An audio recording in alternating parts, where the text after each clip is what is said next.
Hey there, welcome to Brad Arrows.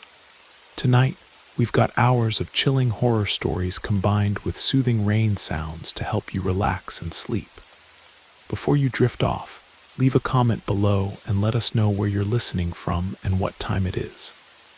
If these stories give you chills, don't forget to like, share, and subscribe. Get cozy and let the fear take over. Living in a converted Victorian library wasn't everyone's idea of a perfect home. But for me, it was a dream come true. The building had been partially renovated into a living space, while maintaining its original mahogany shelves, spiral staircases, and towering windows. As the new head librarian, I had the privilege of living in what used to be the rare book section, surrounded by the comforting smell of aged paper and leather bindings. That rainy November evening, I was cataloging a recently discovered collection of 19th century almanacs. The rain drummed steadily against the stained glass windows, and my antique desk lamp cast a warm circle of light in the growing darkness. The library had been closed for hours, and I was absolutely alone, or so I thought. The first sign that something was wrong was the sound of pages turning somewhere in the mythology section. It was a distinct sound, one I knew well, the careful rustle of old paper being handled by experienced hands.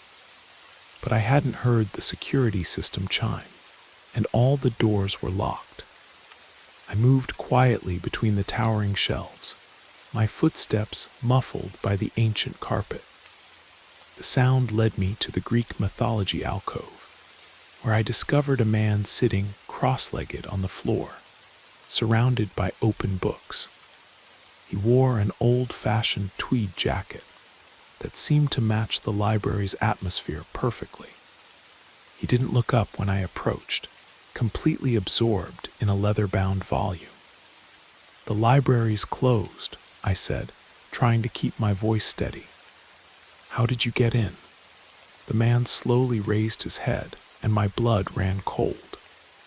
His face had an otherworldly pallor, and his eyes seemed to reflect lamplight that wasn't there. "I've been here since 1923, he replied softly, looking for a very specific book.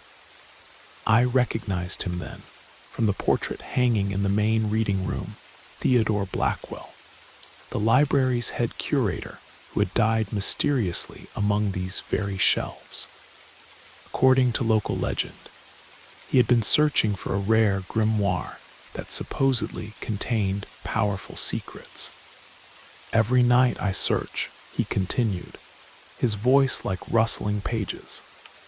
"The book calls to me. Sometimes I can hear it whispering from behind other volumes.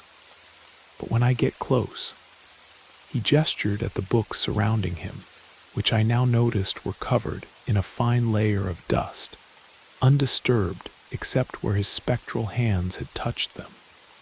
Suddenly, the temperature dropped dramatically. The man's form began to flicker, like a faulty film projection. "Wait," I said, my librarian's curiosity overcoming my fear. "What's the book called? Maybe I can help you find it." He looked at me with an expression of desperate hope. "The Codex of Temporal Winds," he whispered. "It was borrowed in 1923 by a man who never returned it. I stayed late that night, waiting for its return. I'm still waiting." I remembered something then, an odd entry I'd found in the old card catalog just last week. Without a word, I hurried to the basement archives, the ghost following silently behind me. In a box of recently donated books, I found it, a leather-bound volume with silver clasps, its title barely visible on the worn spine.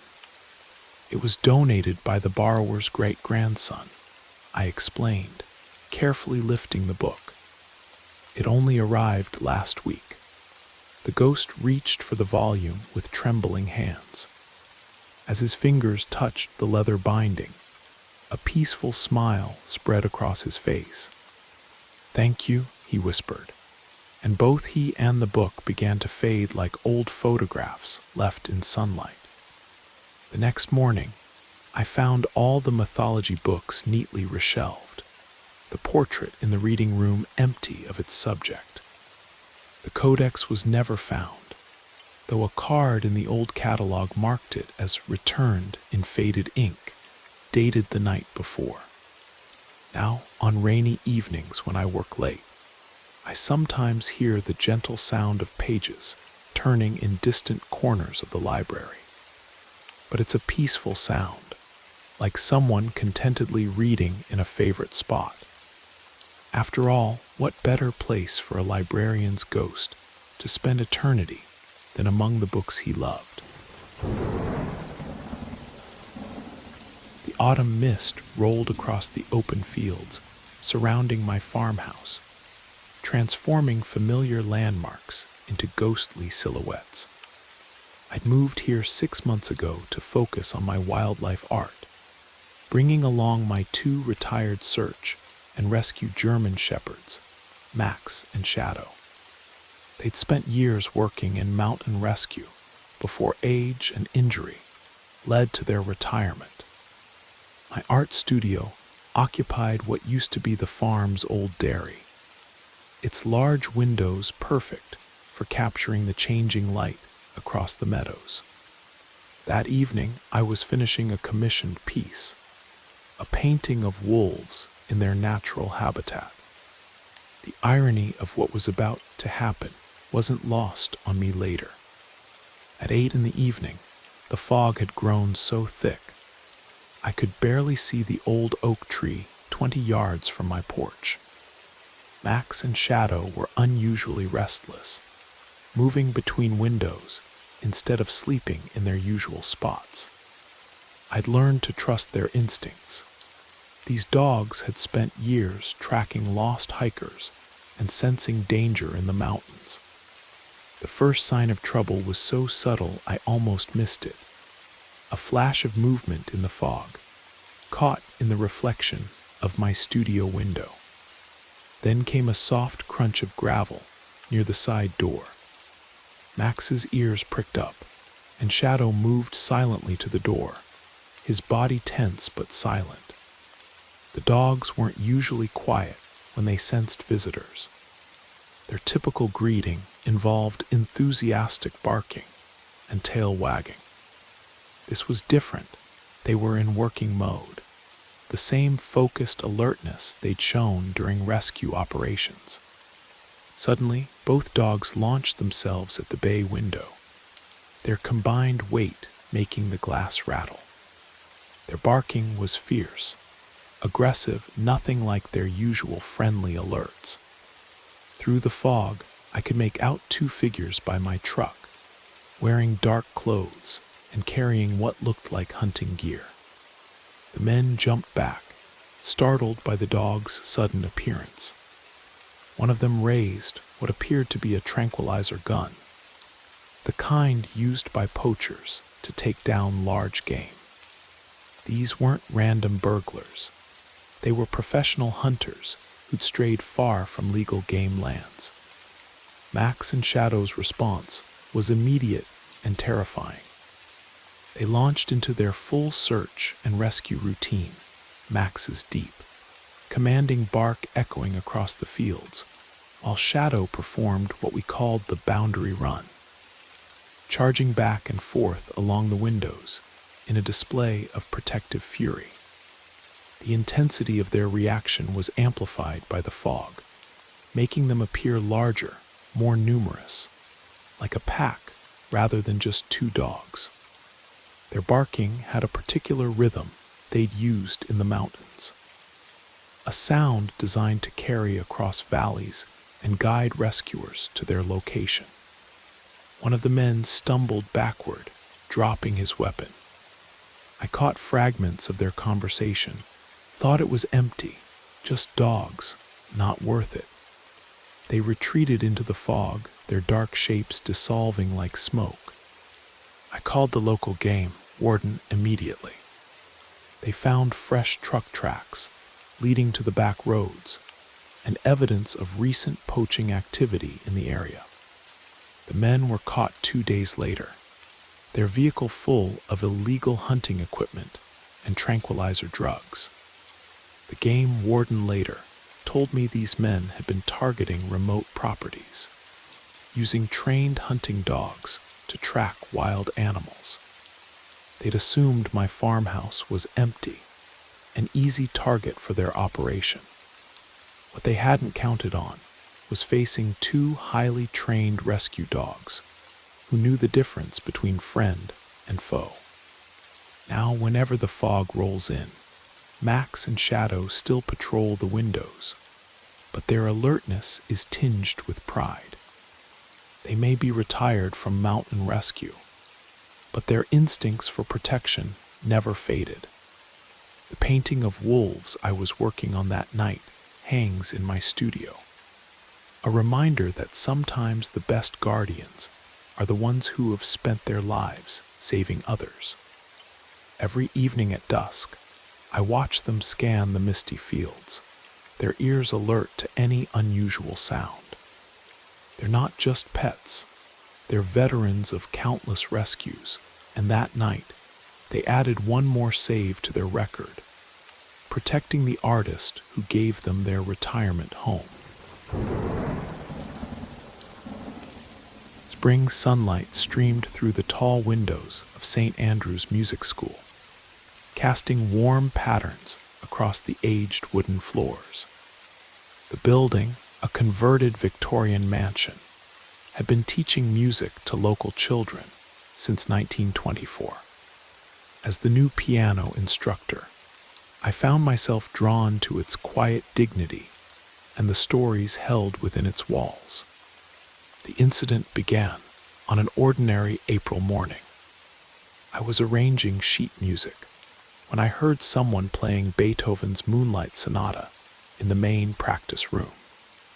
The playing was unusual, technically perfect, but with an almost mechanical precision that lacked emotional interpretation. Following the sound, I found a teenage boy at our prized Steinway grand piano. He sat rigid, his fingers moving across the keys with remarkable accuracy, but his eyes were fixed on some distant point. Without acknowledging my presence, he finished the piece, then immediately began it again. Mrs. Gray, our elderly director, appeared beside me. "That's Michael," she whispered. "He used to take lessons here 5 years ago, before his mother passed away." She explained that Michael was autistic and had lived at Oakwood Care Center since his mother's death. The boy had escaped from the facility, drawn back to the only place he'd felt truly connected to his mother. She had been our vocal instructor, teaching here until her final days. Michael would sit in on her lessons, absorbing everything without speaking a word. That first day, we couldn't bring ourselves to interrupt his playing. He went through his mother's entire teaching repertoire, Beethoven, Chopin, Bach, each piece performed with the same precise, emotionless perfection. When the care center staff finally arrived, Michael became deeply distressed, his mechanical composure shattering. Something in his desperate resistance touched me. After discussing it with Mrs. Gray and the care center, we arranged for Michael to visit every Sunday. He would spend 2 hours playing while I supervised, gradually incorporating new pieces into his repertoire. Slowly, something remarkable began to happen. Michael's playing started to change. The mechanical precision remained, but emotions began seeping through subtle variations in tempo, slight changes in pressure on the keys. He began choosing pieces that his mother had never taught him, exploring new composers and styles. Week after week, his musical vocabulary expanded. The care center reported improvements in his overall behavior and communication. Music was becoming his language, his way of processing and expressing emotions that he couldn't voice. One Sunday, almost a year after his first escape, Michael played something different, an original composition. It was hauntingly beautiful, combining elements of classical structure with modern emotional complexity. When he finished, for the first time, he turned and looked directly at me. "This was for her," he said softly. Now every Sunday, Michael gives an informal concert in our main hall. Word spread about the young prodigy, and people began attending these sessions, sitting quietly as he plays. His original compositions have gained attention from music critics and composers. The care center staff say he's changed dramatically. He's more engaged, more present. He started teaching music to other residents, showing remarkable patience with beginners. They say he smiles now, something he hadn't done since his mother's passing. Mrs. Gray retired last month, and I took over as director. The first change I made was establishing a music therapy program, with Michael as our inspiration. The Steinway grand piano has been formally dedicated to him, though he's the only one who plays it. Sometimes, during his Sunday performances, I watch the sunlight stream through those tall windows, casting the same patterns it did that first day. Michael sits at the piano, no longer rigid but flowing with the music, his fingers dancing across the keys his mother once taught him to love. What began as an escaped patient returning to his past has transformed into something beautiful, a testament to music's power to heal, to connect, to give voice to those who struggle to find their own. Every Sunday, as Michael plays, I'm reminded that sometimes the deepest wounds can be healed by the simplest acts of understanding and acceptance. The October fog rolled thick across Blackridge Mountain Road, transforming the familiar curves into ghostly passages through the darkness. I'd driven this route hundreds of times during my 2 years as a park ranger, but tonight felt different. The evidence of illegal hunting I'd discovered during my evening patrol weighed heavily in my truck's locked storage compartment. The radio crackled with static as I reported my findings to Bill, the senior ranger back at headquarters. 3 deer carcasses, all killed out of season. Professional job, probably the same group we've been tracking. I checked my rearview mirror, a habit formed from years of mountain driving. That's when I first noticed the black SUV. It appeared suddenly through the fog, headlights off, moving too fast for these treacherous curves. My first thought was that they were lost tourists, but something about their driving pattern sent warning signals through my mind. They matched speed with my Ranger truck, maintaining a precise distance. "Emily, what's your 20?" Bill's voice crackled through the radio. Before I could respond, the SUV suddenly accelerated, closing the gap between us. Their headlights blazed on, flooding my cab with harsh light. Through the glare, I glimpsed a modified front bumper, the kind poachers used to navigate rough terrain at night. Possible hostile pursuit on Blackridge Road, mile marker 23, I reported, trying to keep my voice steady. Black SUV, no plates visible. "They're the ones, Bill." They must have spotted me collecting evidence. The SUV rammed my back bumper, the impact sending my truck dangerously close to the guardrail. These weren't amateur poachers. They were organized criminals who'd been decimating our elk and deer populations for months. The evidence in my truck could shut down their entire operation. I downshifted, taking the next curve at a speed that made my tires scream. 6 years of search and rescue driving had taught me every bend in this road. The SUV fell back slightly on the curve, but quickly recovered. These people knew the mountain too. Backup's 30 minutes out, Bill radioed. Highway patrol's been notified. Emily, get to higher ground if you can. The fog's thinner up there. I knew he was right. Above 3,000 feet, the air was usually clearer. I took the next fork, heading up toward Eagle Point. The SUV followed, their engine roaring in the darkness. They tried to pull alongside me, but I swerved, blocking their attempt to force me off the road.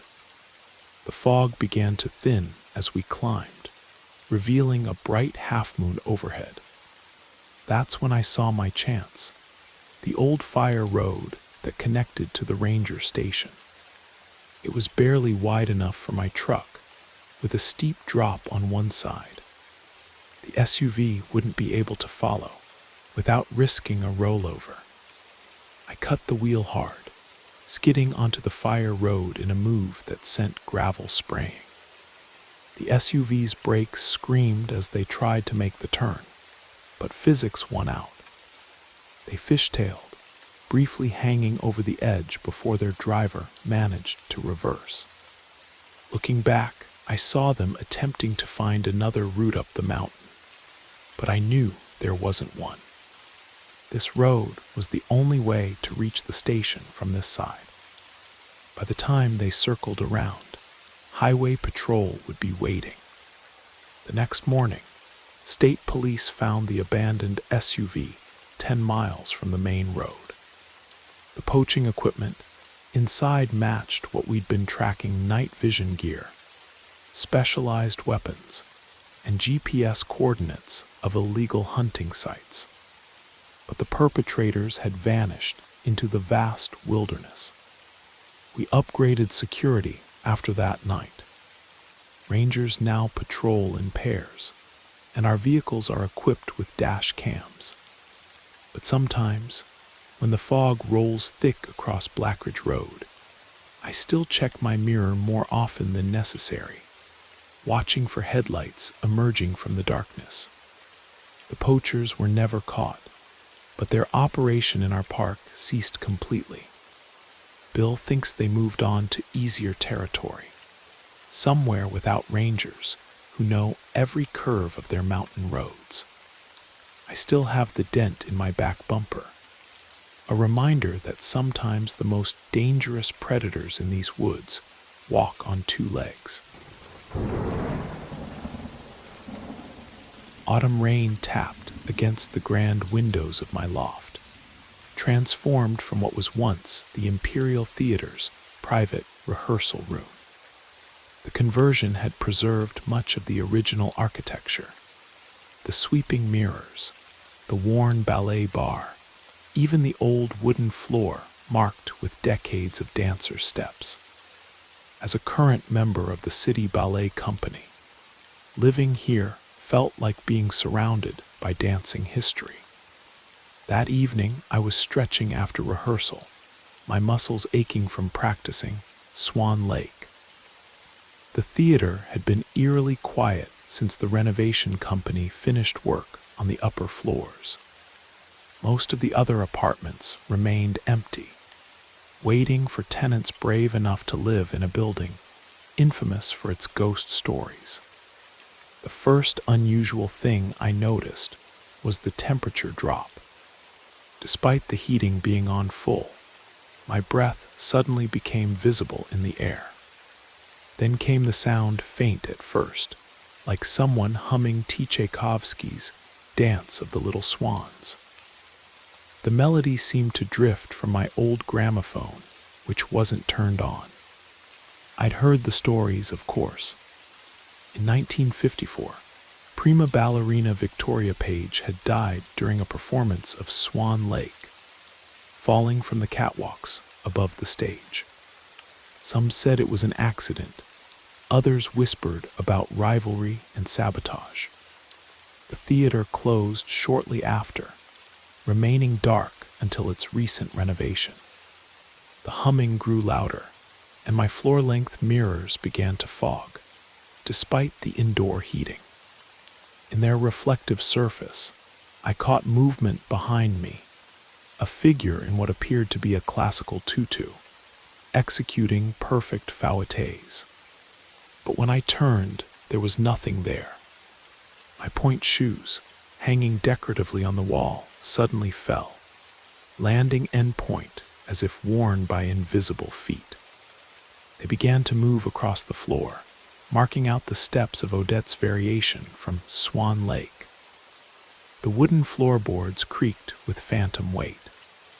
Then I heard the key in my lock. The door opened slowly, though I had bolted it from the inside. Through the gap, I saw a pale face crowned with a feathered headdress. She moved like a dancer, her steps perfectly placed despite her spectral nature.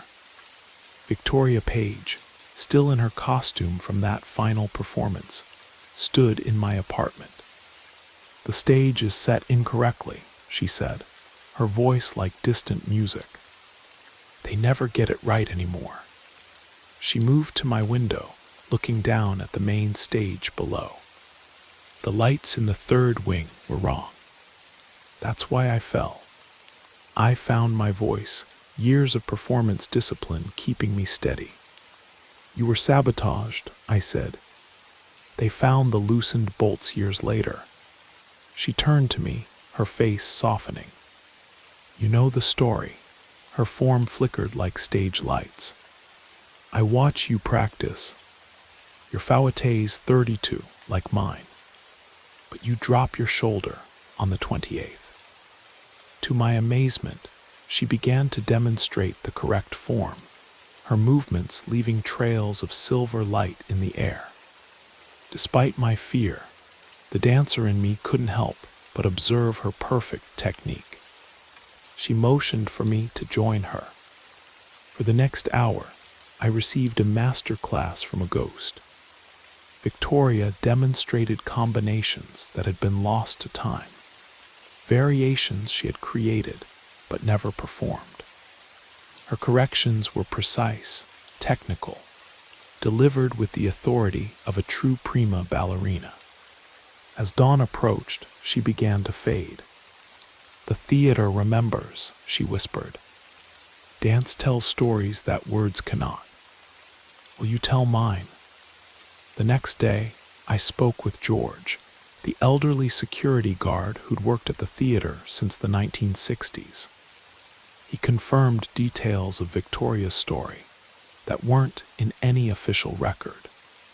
The sabotage had been covered up, the true story lost to protect the theater's reputation. Now, Victoria appears regularly during my evening practices. Sometimes I catch glimpses of her in my mirrors, making small corrections to my form. Other times, I hear her humming Tchaikovsky as I stretch. The other dancers think it's strange that I chose to live in the haunted theater, but they don't understand. This is more than just an apartment. It's a connection to ballet's living history. Every night, as I practice under Victoria's spectral tutelage, I feel part of something larger than myself. The theater may have been converted into modern living spaces, but its heart still beats with the rhythm of pointe shoes on wooden floors, and its ghost still dances in the moonlight. The first snowfall of winter dusted the ancient petroglyphs with white, transforming the sacred valley into a monochrome photograph. I'd been tracking wolf movements in the Thunder Creek Preserve for National Geographic. spending my dawn hours capturing the intersection of wilderness and tradition in these protected lands. That morning, the mist hung low over the valley, creating the perfect diffused light photographers dream about. I'd positioned myself near a cluster of rock formations, their surfaces etched with thousand-year-old images of wolves and spirit beings. My guide, Joseph White River, had warned me about photographing this particular site at dawn. Some stories, he'd said, are not meant to be captured. The temperature had dropped to 15 below zero, and my breath crystallized in the air as I adjusted my camera settings. Through my telephoto lens, I noticed movement, a large wolf emerging from the mist. But something about its movement seemed wrong, too deliberate, almost human in its calculation. The wolf stopped about 30 feet from my position, its massive form silhouetted against the rising sun. When it turned to face me, I felt my blood freeze. Instead of a wolf's pointed muzzle, its face appeared almost human-like, with eyes that reflected not animal awareness, but ancient intelligence. Most disturbing was its mouth. When it opened it, I saw distinctly human teeth, weathered and yellowed like old bone. Through my viewfinder, I watched it smile. The gesture was so unexpected, so impossible, that I lowered my camera. The wolf's form seemed to shift in the morning mist, sometimes appearing as a massive canine, sometimes taking on a more humanoid shape. It opened its mouth again, and I heard what sounded like words in a language I didn't understand, ancient and guttural. My hands shook as I raised the camera again, driven by professional instinct to document what I was seeing. The moment I pressed the shutter, the wolf's form solidified. It threw back its head and released a sound that was neither howl nor human cry, but something that seemed to echo from the depths of time itself. The sound resonated with the surrounding rocks, and I noticed the petroglyphs beginning to glisten with frost despite the rising sun. The wolf turned and walked toward the ancient rock art, its paw prints in the snow changing to human footprints, and back again with each step. When it reached the petroglyphs, it placed one paw against a particular image, a figure caught between wolf and human form. The rock surface seemed to ripple like water, and in the next moment, the creature had vanished, leaving only a set of tracks that ended abruptly at the rock face. I spent the rest of the morning photographing those tracks, documenting their impossible transformation from wolf to human prints. When I returned to the reservation, I showed the photos to Joseph. The old man studied them in silence before sharing a story passed down through generations. He spoke of spirit walkers, ancient beings who guarded the boundary between the physical and spirit worlds. According to legend, they appeared in times of great change, when the balance between human expansion and wilderness needed to be remembered. Their human teeth were said to be a reminder of their connection to both worlds. Every image I took that morning came out blurred or overexposed, except one. It shows a figure caught in mid-transformation, neither fully wolf nor human, its eyes holding centuries of wisdom, and its mouth curved in that impossible smile. That photograph now hangs in the reservation's cultural center, though I keep the negative locked away. Joseph later told me that the spirit walker's appearance was a message. The ancient beings were watching, reminding us that the line between civilization and wilderness is thinner than we think. Sometimes in my dreams, I still hear that otherworldly sound, not quite a howl, not quite a voice echoing across the snow-covered valley. I've returned to Thunder Creek many times since then, photographing wolves and other wildlife. But I never again saw the creature with human teeth. The petroglyphs remain, telling their ancient stories in stone. And sometimes, when the morning mist rolls in, I catch myself looking for transforming footprints in the snow. The winter storm battered against Seaview Lighthouse with a fury I'd never experienced in my 13 years living there. Our unique home, half art gallery, half historical lighthouse, creaked and groaned under the assault of wind and waves. Dad was in town at an art auction, leaving me alone with our collection of maritime paintings and artifacts. The gallery occupied the lower 2 floors of the lighthouse, while we lived in the renovated keeper's quarters above. That night, I was in my bedroom doing homework, trying to ignore the storm's intensity. The rotating beam from the lighthouse tower swept across my windows every 30 seconds, creating moving shadows that danced across my walls.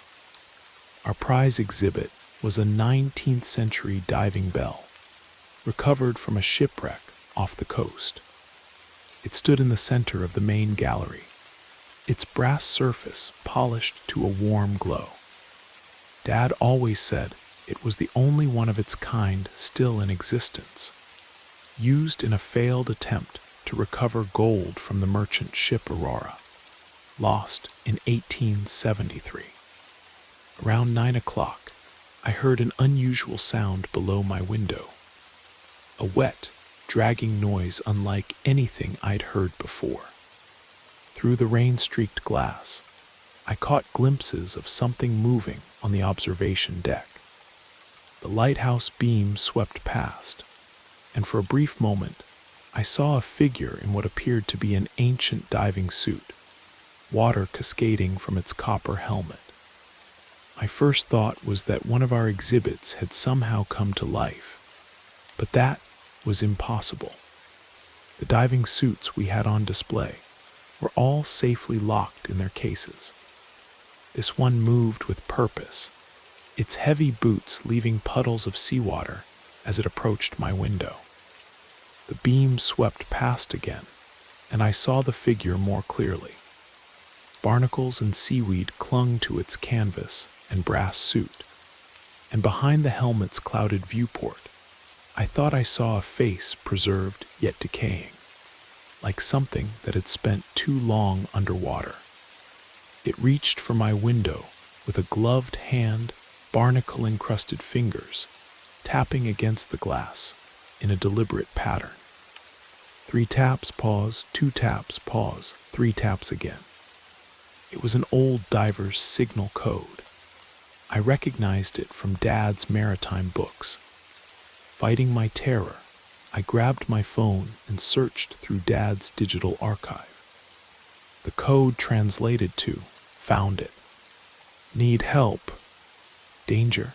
The same final message reported from the Aurora's rescue dive, just before they lost contact with the diver. The tapping continued, more urgent now. Through the storm's roar, I heard a voice distorted as if speaking through water, the gold. It's cursed. Must warn them. Must stop the recovery. I realized with horror that a modern salvage company had recently announced plans to raise the Aurora's wreck. I heard the gallery's security system chime. Dad was back. The figure turned toward the sound, then looked back at me. It raised its hand in a salute, walked to the deck's edge, and simply stepped off into the darkness. When Dad reached my room, I was still staring at the puddles of seawater on the observation deck. The next morning, we found more evidence barnacles and centuries-old seaweed scattered across the deck, and brass buttons that matched those from the Aurora's diving suit. but most convincing was the message scratched into the diving bell's surface. Some things should stay buried. Dad made some calls, and the salvage operation was quietly canceled after receiving anonymous historical documents about the Aurora's cargo. The official story mentioned environmental concerns, but I knew the truth. Now, during storms, I sometimes hear that wet, dragging sound on the observation deck. The diving bell in our gallery occasionally drips seawater, despite being dry for over a century. And when salvage ships pass too close to the Aurora's resting place, our lighthouse beam seems to shine a little brighter, warning them away from secrets best left in the deep. The synchronous ticking of 100 antique clocks filled my small apartment above Morrison's Antiquities, where I both lived and worked as a restoration specialist. The shop had been in operation since 1896, and when I took over 6 months ago, I inherited not just the business, but all its peculiarities, including the mysterious locked drawer that no key in our vast collection could open. That autumn evening, I was restoring a Victorian music box when I first heard it, the sound of a key turning in a lock I knew I'd secured. The shop had closed hours ago, and I'd triple-checked every lock, a habit ingrained by the previous owner's obsessive instructions before he passed away. The sound came from the worn wooden staircase that connected the shop to my living quarters. Each step had its own distinct creak, and I knew them all by heart. Someone was ascending with slow, deliberate steps, pausing at each one as if remembering a long-forgotten rhythm. My restoration workbench faced the staircase, giving me a clear view of the door. The brass handle turned slowly, though I distinctly remembered engaging both locks. Through the gap appeared an elderly man in an old-fashioned waistcoat, his silver pocket watch chain catching the lamplight. He looked exactly like Harrison Morrison, the shop's original owner, whose photograph hung above the register downstairs. But Harrison Morrison had died in 1932, after spending 40 years building this collection. "The drawer," he said, his voice like rustling paper. "It's time." He moved to the corner where an ornate desk held our collection of unsorted keys. His hands passed through the metal keys without touching them, confirming my suspicion about his corporeal state. The ghost turned to the mechanical music box I'd been repairing. "Interesting piece," he mused. "Viennese, 1873. The secondary gear needs to be rotated 42 degrees. He was right. I'd been struggling with that very problem all evening. "Why are you here?" I managed to ask, my professional curiosity somehow overriding my fear. "The locked drawer contains something that needs to be found today," he replied. "I've been waiting for the right caretaker." He moved to my workbench and began adjusting the music box's mechanism with spectral hands. To my amazement, the gears aligned perfectly. When he wound the key, instead of the expected waltz, it played an unusual sequence of notes. Immediately, one of the 100 clocks in the room responded with a series of chimes. Then another, and another. The sounds combined into a complex melody I'd never heard before. "Listen carefully," the ghost instructed. "This is the key." I grabbed my tuning fork and notebook, quickly transcribing the sequence of notes. As the last chime faded, I realized it wasn't just music. It was a numerical code. Each note corresponded to a number, and the numbers matched the intricate pattern on the locked drawer's face. With trembling hands, I input the sequence into the drawer's mechanism. It opened with a soft click, revealing a leather-bound journal and a set of technical drawings. They detailed an incredible invention, a perpetual motion mechanism that Harrison had been developing before his death. "My life's work," the ghost said softly. "Not quite finished. The world wasn't ready then, but perhaps now." He spent the next few hours explaining his theories, his spectral fingers tracing complex diagrams in the air.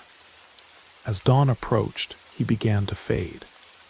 "The shop chooses its owners," he said. "I've watched you work these past months. You understand that some things can't be rushed, that restoration requires patience, respect for the past." Before disappearing, he showed me one final secret, a hidden workshop behind a false wall, filled with tools and half-finished projects. "Continue my work," he whispered, "but mind the second law of thermodynamics." He smiled at his own joke as he faded away. Now, late at night, when I'm struggling with a particularly difficult restoration, I sometimes hear those familiar footsteps on the stairs. Harrison appears, offering advice or simply watching me work. The locked drawer stays open, its contents spread across my workbench as I slowly unravel its mysteries. The locals think it's strange that I keep the shop's old name, that I wind every clock daily, that I sometimes talk to myself while working. But they don't understand that, in this place, the line between past and present is as fluid as the motion Harrison sought to perpetuate in his machines. Every evening at closing time, 100 clocks chime together, playing that strange melody. And sometimes, if you listen carefully, you can hear an old man's voice humming along, still watching over his life's work.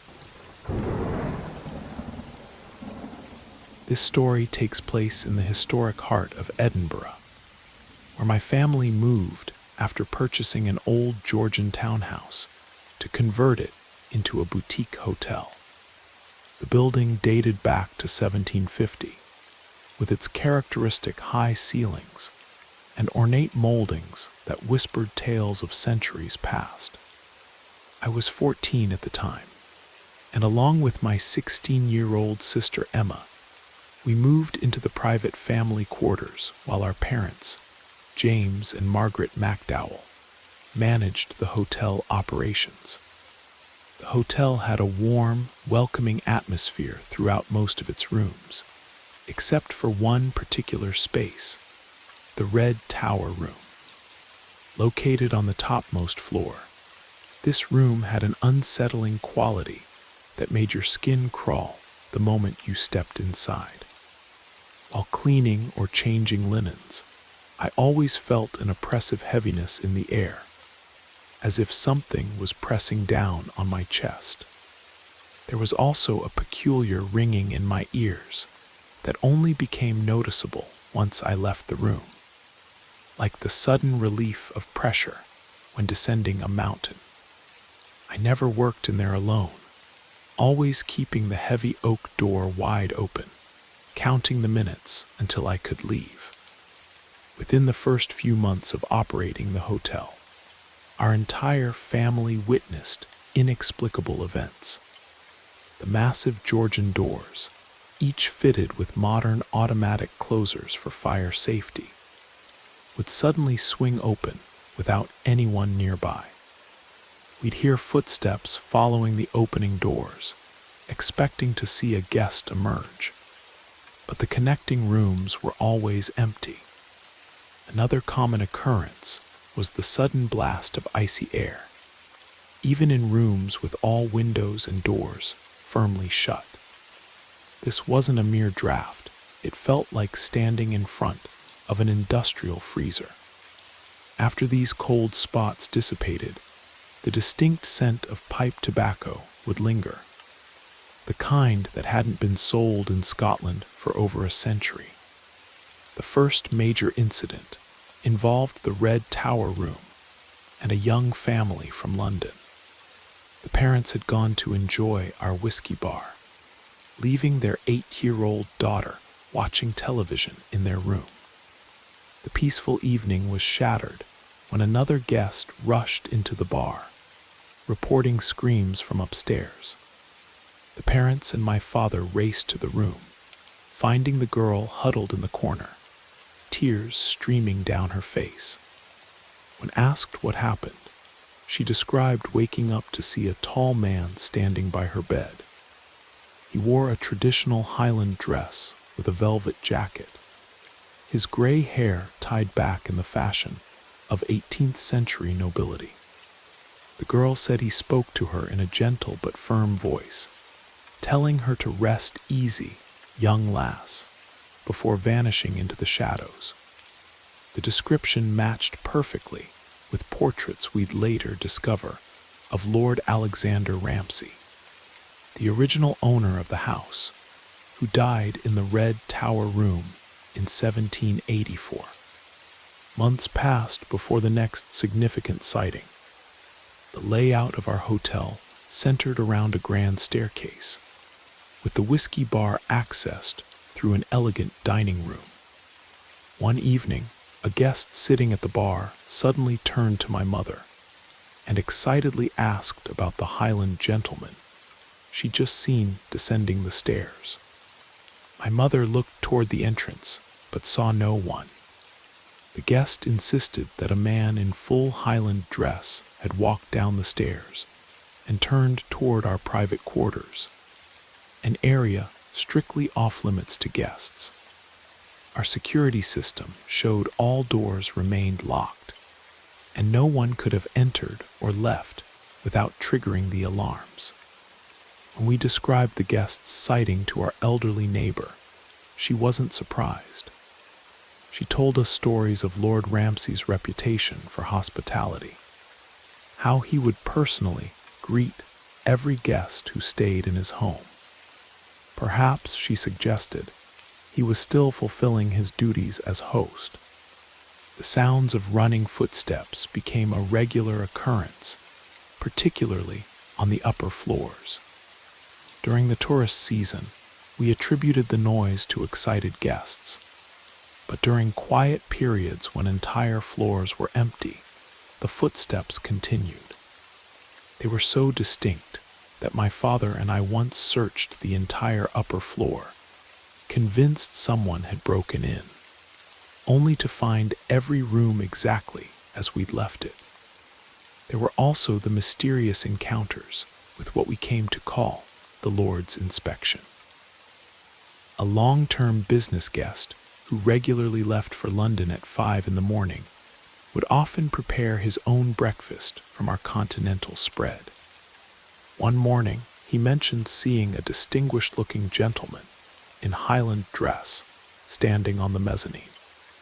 Being polite, he wished the man good morning, but received only a dignified nod in return. The man then turned and walked up toward the Red Tower Room, seemingly disappearing into the shadows. Our business guest appeared puzzled by the encounter and asked if we often had guests dressed in period clothing. My parents carefully explained that the hotel didn't offer such services, though we occasionally hosted historical reenactment groups.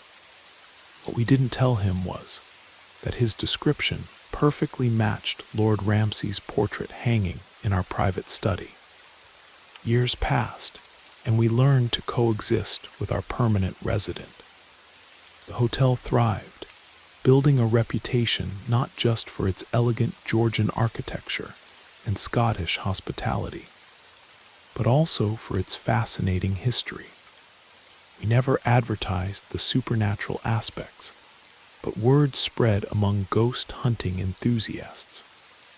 Lord Ramsay, it seemed, had become our unofficial quality control manager, ensuring his beloved home maintained the highest standards of hospitality. Before we eventually sold the hotel, my mother researched its history extensively. She discovered that Lord Ramsay had been known throughout Edinburgh for his exceptional hospitality and dedication to his guests' comfort. Even during the harsh winter of 1784, when he was deathly ill, he insisted on personally greeting every guest who sought shelter from a terrible storm. He passed away that night in the Red Tower Room, having fulfilled his duties as host until his final breath. The hotel has since been converted into luxury apartments, but I often wonder if Lord Ramsay still walks those Georgian hallways, ensuring his high standards of hospitality are maintained in what was once his beloved home. This took place at Thornton Valley Research Station, a private botanical facility hidden deep in the Oregon wilderness. The property was originally established in 1930 as a research center for rare orchid species, making it perfect for its current purpose, developing hybrid varieties worth thousands of dollars each. Being the only security guard on night shift made the job interesting, especially given how isolated the place was. The facility sat surrounded by towering sequoias, their ancient trunks disappearing into darkness beyond my flashlight's beam.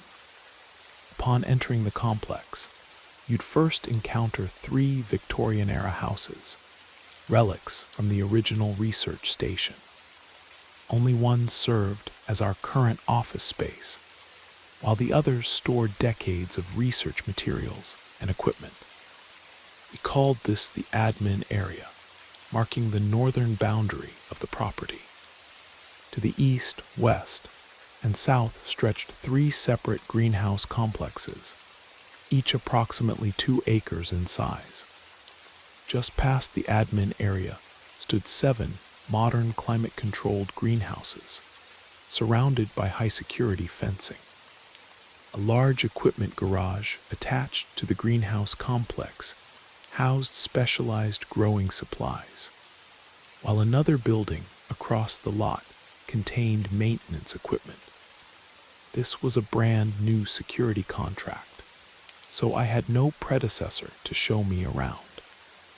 I was tasked with establishing security procedures for future guards, which meant working 7 days a week, 4 p.m. to 6 a.m., until everything was properly documented. My first day consisted of a brief walkthrough with my supervisor and the head researcher. Then I was left alone to figure things out. I had a decent office in the admin building, equipped with an 8-channel security system. Weeks passed without incident. If anything, the isolation felt peaceful. I developed a routine and drafted protocols for new guards. Life became simple conduct checks. Read, monitor cameras, repeat. I was doing exactly that around 2 a.m. when I spotted a dark mass leap over the greenhouse fence on one of the monitors. I immediately grabbed my gear and ran toward the area, weapon drawn. This might seem like an overreaction, but I should have been the only person for miles. The main road was gated near my office. I would have seen or heard any vehicle approach, and foot traffic at that hour in this location definitely wasn't normal. Reaching the greenhouse gate, I quietly let myself in and began methodically checking each building. After 20 minutes of thorough searching, I found nothing disturbed. I located the camera that caught the movement and investigated the surrounding area, but everything appeared normal. I completed my entire security check early just to be certain. Heading back to review the footage, I realized something unsettling. The fence stood 8 feet tall with an additional foot of razor wire across the top. The only thing capable of clearing that jump would be a mountain lion. This thought hit me after being outside for over an hour, sending me hurrying back to my office. But when I arrived, my monitor was black, no signal found. The brand new DVR's hard drive had failed. A few days later, we replaced the hard drive, and everything seemed normal. Around midnight, I was conducting checks near the back of the greenhouse area when a blood-curdling scream pierced the silence, and it was close. My body went cold. This could have been the mountain lion I'd suspected earlier. I quickly entered the greenhouse area, preferring to be inside rather than exposed. Then I heard crying unmistakably human, diaphragm-shaking sobs coming from a woman. That wasn't a cat. My job required me to investigate, though every instinct screamed to run. Behind the greenhouse area ran a dirt road circling the central field, connecting to perimeter roads around the side fields. Think of 3 large circles arranged in a loose triangle, with the greenhouses in the middle. The crying seemed to come from that center road. I approached cautiously, the sound growing louder with each step. It became almost nightmarish in its intensity, until it just stopped. I froze, listening intently for several minutes. People don't just stop sobbing. There's usually sniffling, hiccuping breaths, something. But it went from wailing to absolute silence in a single instant. After that night, I always felt uneasy around that back field. I heard the scream several more times, always around midnight, always from the same area. I never investigated again after that first experience. By this time, harvest season had passed, and the fields lay bare. The greenhouses, however, required year-round monitoring, especially during winter when the heating systems became crucial. I started parking my truck next to the greenhouse area to avoid the long walk from the security office through the snow. I could monitor everything from my driver's seat, and the truck's heater worked better than the space heater in my office. My routine became simple. Start the truck, warm it up, then turn it off. I kept the windows cracked because security work at night is 50% listening for unusual sounds. I didn't have to listen hard. A loud bang jolted me fully awake. Something had struck my vehicle.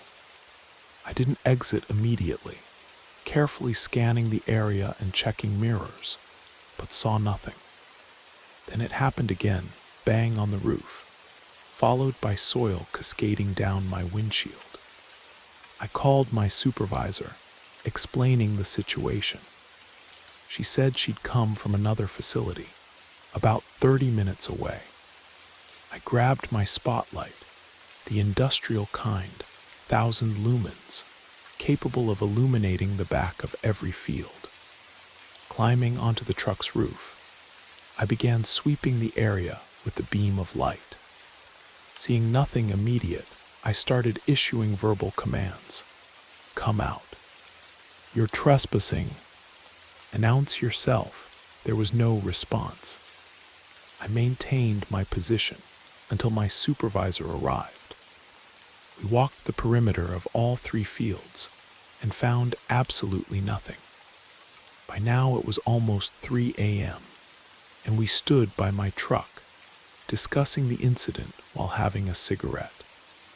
Then we heard it, a playful 2-tone whistle, the kind that says, "I'm over here." My supervisor gave me a look of disbelief. I explained this was typical of the strange occurrences at this place. She stayed through the end of my shift, but nothing else happened. The property remained quiet until Christmas Day, when I picked up an extra shift for holiday pay. I opted to stay in the office, rather than risk another truck incident. That's when the music started flowing classical melodies, the kind you might hear at an upscale dinner party, playing softly in the background. I listened, then stood to investigate. Walking to my office doorway, I stopped to listen again. The music continued. I stepped out and it stopped. Complete silence. I stepped back in and it resumed. The pattern repeated, almost comically, each time I crossed the threshold. This continued for quite a while, before gradually fading away. The building contained no sound system, no radio, no forgotten phone, nothing that could produce music. I walked outside to check if it might be carrying from somewhere in the distance, but found only the silent forest. Later, I learned about Dr. Eleanor Price, a brilliant botanist who died in an accident here in 1943. She was known for playing classical music in the greenhouses, believing it helped the orchids grow. They say she was working late one Christmas night when something went terribly wrong in the research lab. The official record lists it as an equipment malfunction, but older locals tell different stories. I've worked many night security jobs, but something about that place was unique. You could tell as soon as you arrived whether it would be a normal night or not. The atmosphere would be different. Many other things happened there, but these were the most memorable incidents. The research station still operates today, producing some of the world's rarest orchids. Sometimes, on quiet nights, they say you can still hear classical music drifting through the greenhouses. Dr. Price, continuing her research long after closing time. I worked as a babysitter for the Foster family during my first year of college. The Fosters lived in an imposing Victorian mansion in Massachusetts, a grand old house with climbing ivy and ornate gingerbread trim that had seen better days. Robert and Hannah Foster resided there with their two children, 11-year-old Liam and 7-year-old Penny. The family moved frequently due to Robert's work in historical building restoration, and this particular house was their latest project. I spent so much time with those kids that we developed an almost sibling-like bond. They weren't difficult children, despite their challenging home life. The tension between their parents often filled the house like a heavy fog, but the children remained remarkably resilient. As their babysitter, I tried my best to be a positive presence in their lives. I was 18 when I started watching them, and over the next year, I became deeply familiar with the house's peculiarities. The mansion had been built in 1876, its rooms filled with shadows that seemed to move of their own accord.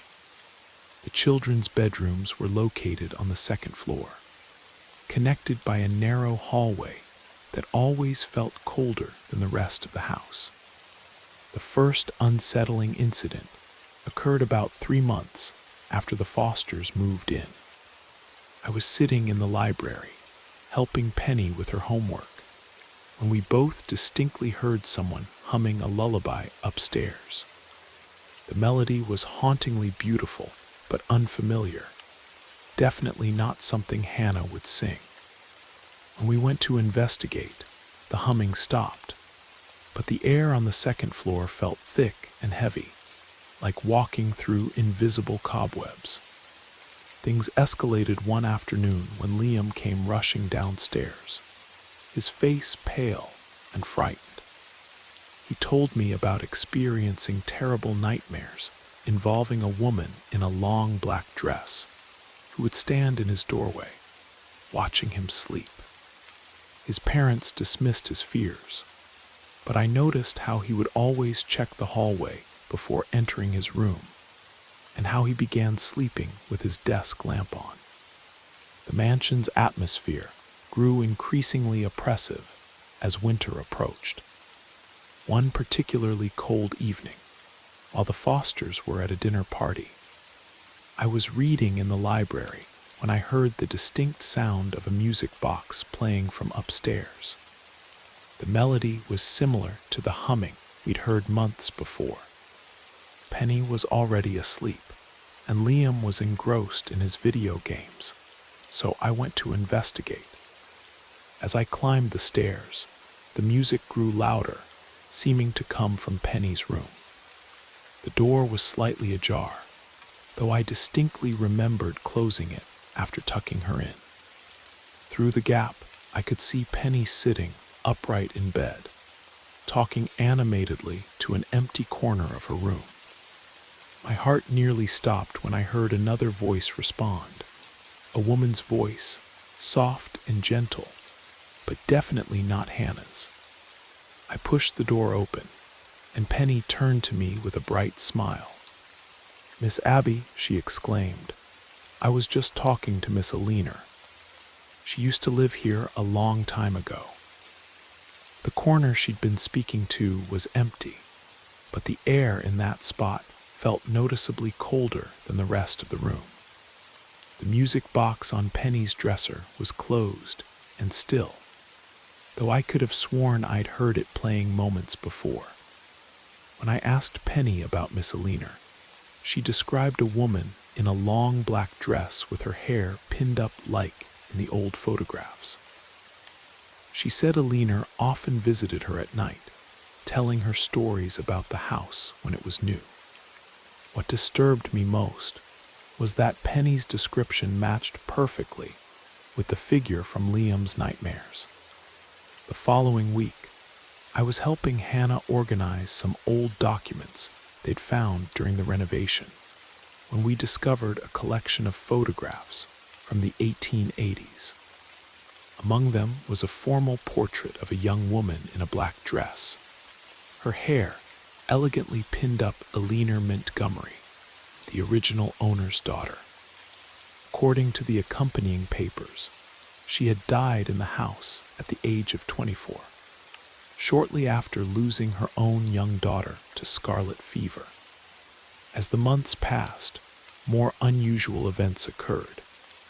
Objects would move when no one was looking, doors would open and close on their own, and the sound of footsteps often echoed through the empty upper floors.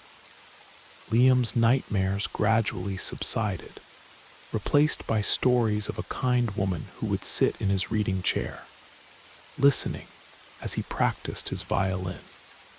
Penny continued her nighttime conversations with Miss Aliner, who she said helped her with her spelling and told her bedtime stories. Hannah eventually confided in me that she'd been researching the house's history. Aliner Montgomery had been known in the community for her dedication to children's education, often hosting reading circles and music lessons in the mansion's library. After losing her daughter, she had turned the house into an informal school for local children, particularly those from less fortunate families.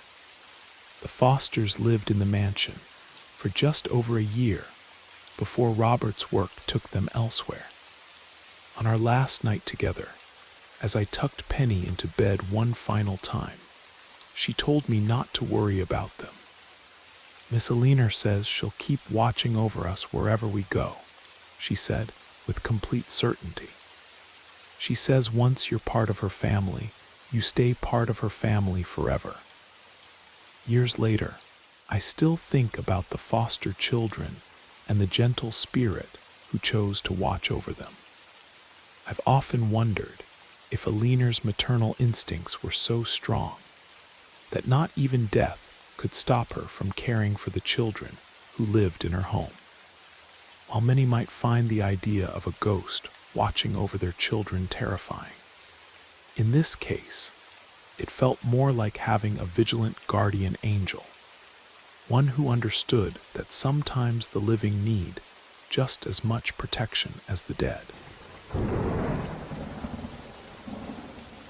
In 2010, I moved into what could only be described as an architectural gem in Boston's historic district with my wife Audrey, my 6-year-old son Theo, and my 12-year-old stepson Jacob. The building was originally a music conservatory from 1920, later converted into separate apartments. The rent was suspiciously low for such a prime location, just $700 when similar units went for at least $2,000. The real estate agent explained that the owner was more interested in finding the right tenants than maximizing profit. We were thrilled to find such a bargain, especially given our less than perfect credit history.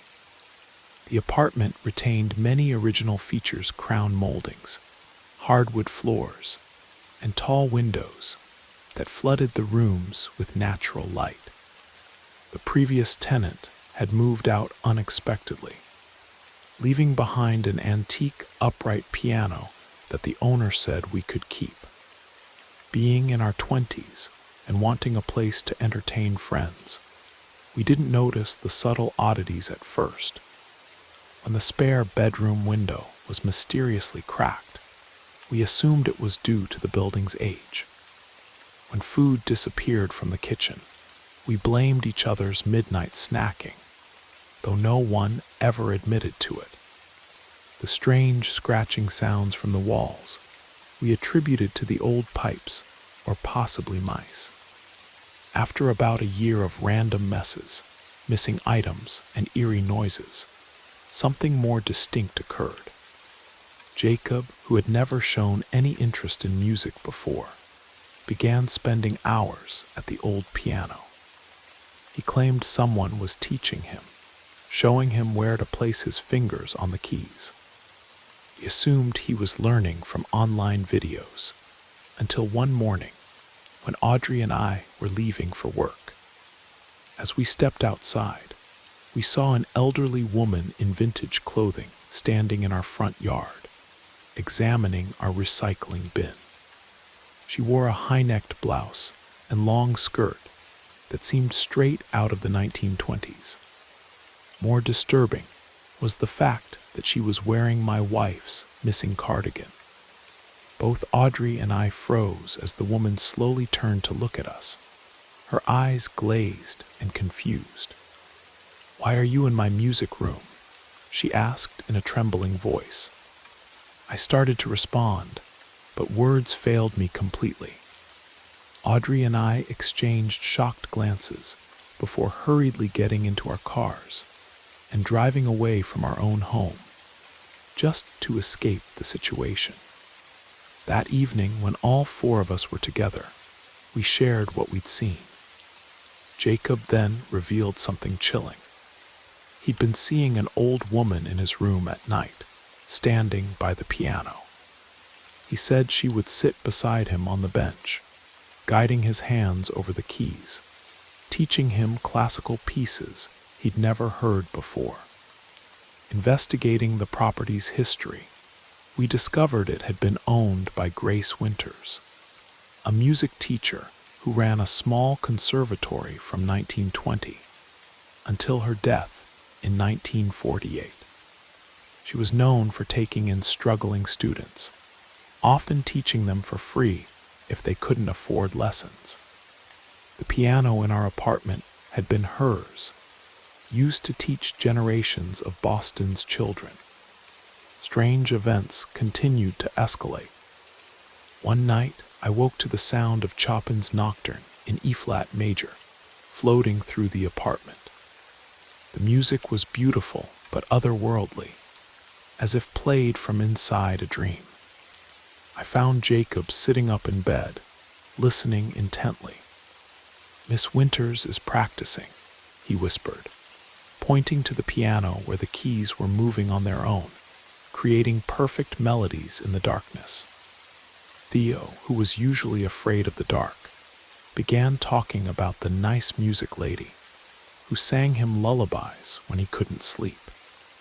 He would often wake up with his favorite stuffed animals arranged carefully around him, though neither Audrey nor I had placed them there. The most unsettling incident occurred during a thunderstorm that knocked out the power. As we sat in the dark living room, illuminated only by lightning flashes, we clearly heard someone walking up and down the hallway, humming a gentle tune. The footsteps stopped outside Theo's room, and we heard a woman's voice softly singing over the rainbow. When I checked on him, Theo was sound asleep, while his music box, which had been broken for weeks, played quietly on his nightstand. Our fear gradually transformed into a strange sort of acceptance. Miss Winters never seemed threatening.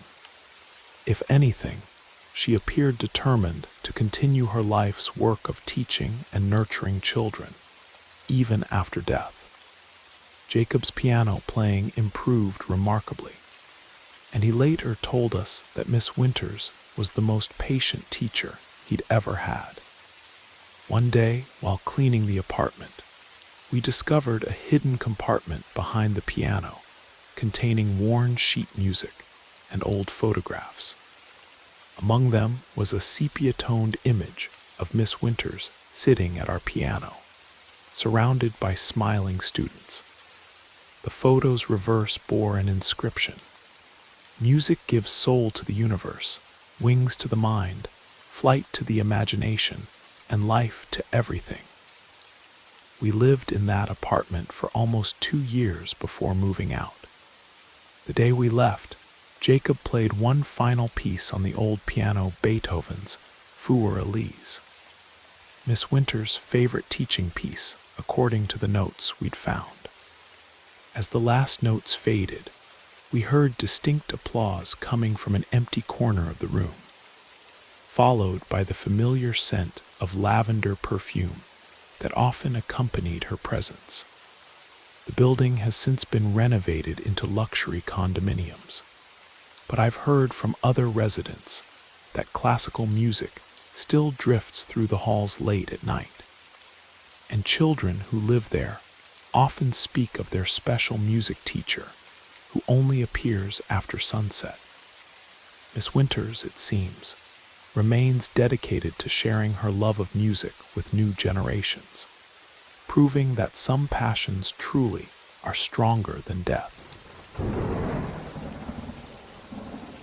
This happened a couple of years ago in the Adirondack Mountains. I worked the night shift at a local geology lab, which meant my social life was practically non-existent during the week. One Friday evening, I got a call from my friends just before heading to work. They were planning to explore the infamous Widow's Loop, a treacherous mountain road known for its supernatural occurrences. The road earned its name from a tragedy in 1932, when the wife of a local mining engineer drove off its steep curves during a snowstorm while searching for her husband, who had disappeared in the mines below. Neither body was ever found, though locals claim they still hear the sound of her old Packard's engine echoing through the mountains on snowy nights. Unable to join them that night due to work, I listened as they described their experience over the phone. Their voices trembled as they recounted throwing coins into Echo Gorge, where legend says you can hear them hitting the bottom twice. Once when they strike the rocks, and again when the widow's ghost returns them. They told me about a phantom truck that followed them around the hairpin turns, and the overwhelming sensation of being watched from the dense forest. I initially dismissed their stories as exaggeration, born from the road's spooky reputation and their own excitement. We agreed to return the next night, this time with me along to document everything. Being from the area, I knew the Widow's Loop well. A narrow, twisting road cut into the mountainside in the 1920s to service the now abandoned mining operations. The drive there took about 2 hours from town, giving us plenty of time to build up anticipation. Our group consisted of 4 people with distinct skills that, in retrospect, made us the perfect team for paranormal investigation. Bex Wilson, a professional photographer, brought her high-end camera equipment. Tom Schaefer, my colleague from the geology lab, carried various scientific instruments. Aidan Collins, a local historian, brought extensive knowledge of the area's past. And then there was me, the skeptic who had grown up hearing all the legends but never believed them. The moment we arrived, the atmosphere shifted dramatically. The typical mountain tranquility transformed into something heavier, more oppressive. We first encountered what locals call the Widow's Welcome, a small stone shelter that resembles a miniature chapel, built to house stranded travelers during storms. Even by daylight, it would have looked eerie, but in the growing darkness, it appeared almost sinister. Our first significant experience occurred at Echo Gorge. We brought marked coins to test the legend, making sure we couldn't be tricked. I watched carefully as Bex tossed a quarter into the darkness. We waited in silence. The metallic ping of the coin striking rock echoed up from the depths, followed by about 5 seconds of silence. Then, impossibly, we heard it again, the same distinct sound of metal on stone, but this time seemingly closer to the surface. When we retrieved the coin using the beam of our flashlight, I was shocked to find it was indeed Bex's marked quarter, lying on a rock ledge about 10 feet below the road, significantly higher than where we'd heard it land initially. We repeated the experiment with different coins, each time with the same results. As we drove deeper into the mountains, we encountered the next phenomenon. I noticed headlights in my rearview mirror, appearing suddenly on a stretch of road where we hadn't seen another vehicle for hours. The lights followed us around every curve, maintaining the same distance regardless of our speed. Tom, using his geological survey equipment, noted that the road's gradient would make it impossible for a normal vehicle to maintain such consistent speed and distance. Bex managed to capture several photographs of the phantom lights, which showed an odd, bluish glow that seemed to illuminate patches of fog that weren't visible to our naked eyes.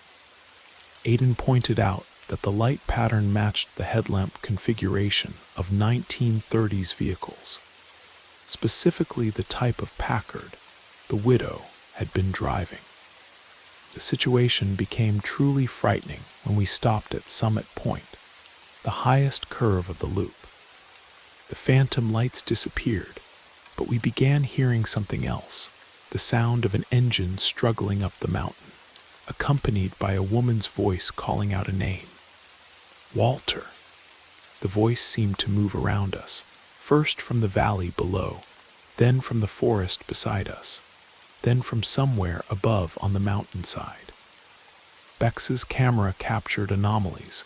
We couldn't see strange mists forming into human-like shapes, orbs of light dancing among the trees, and most disturbingly, what appeared to be the outline of a woman in 1930s clothing standing at the edge of the cliff, peering down into the gorge below. The most chilling moment came when Tom decided to analyze the geology of the area where the widow's car allegedly went over.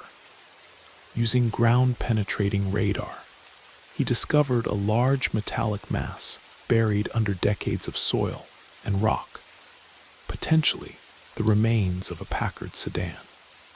As soon as his equipment registered the finding, the air temperature dropped dramatically, and we heard the distinct sound of tires screeching on gravel, followed by the terrible crunch of metal and glass.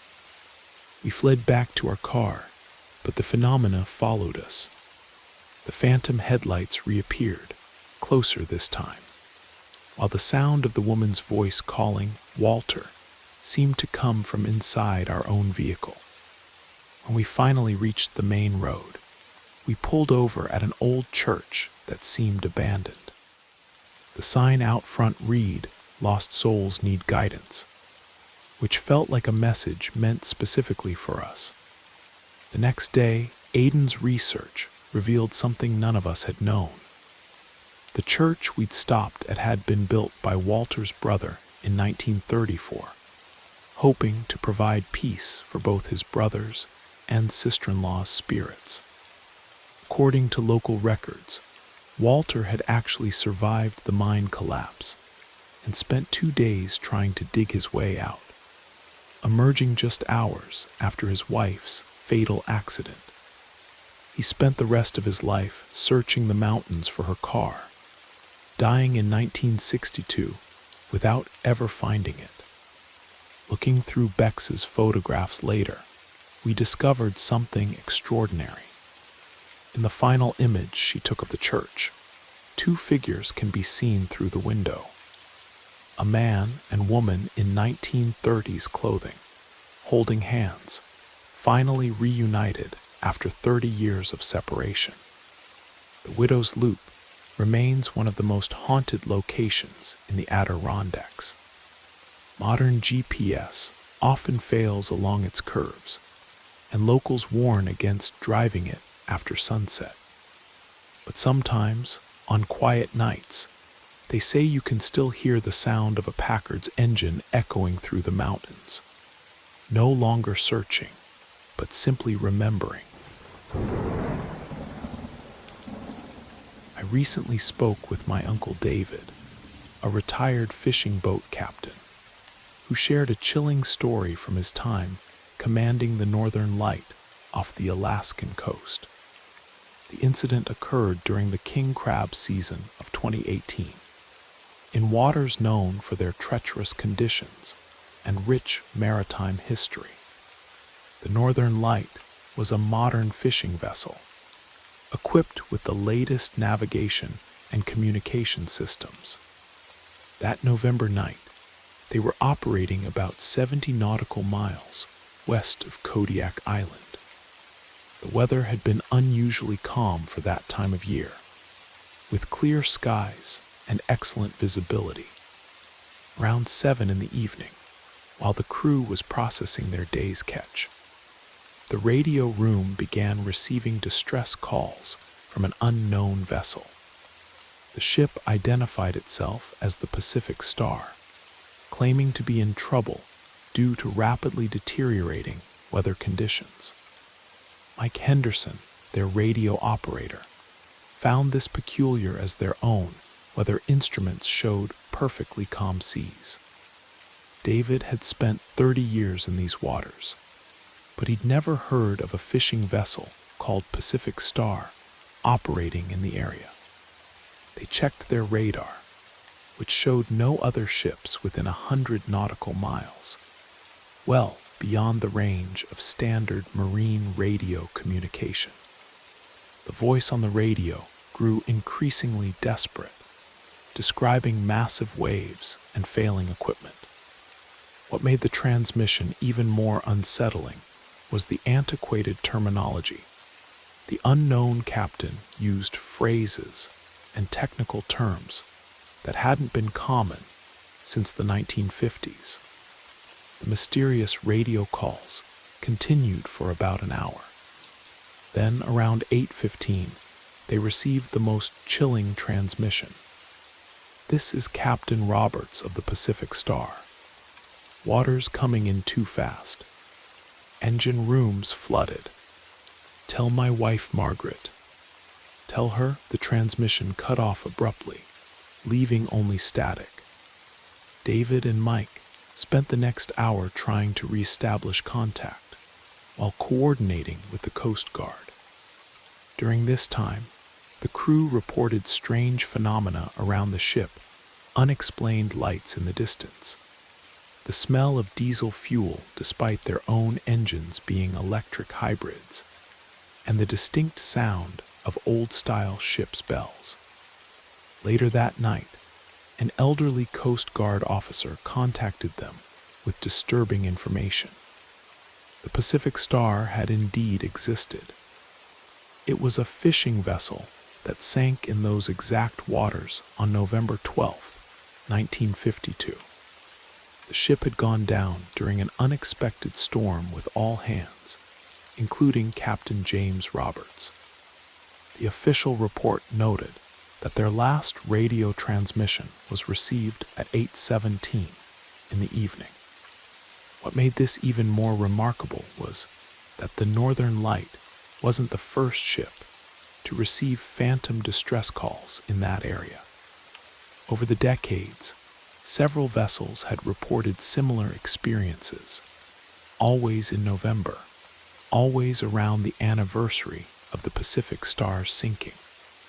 Each time, the transmissions described the same storm, the same failing equipment, and ended with Captain Roberts' unfinished message to his wife.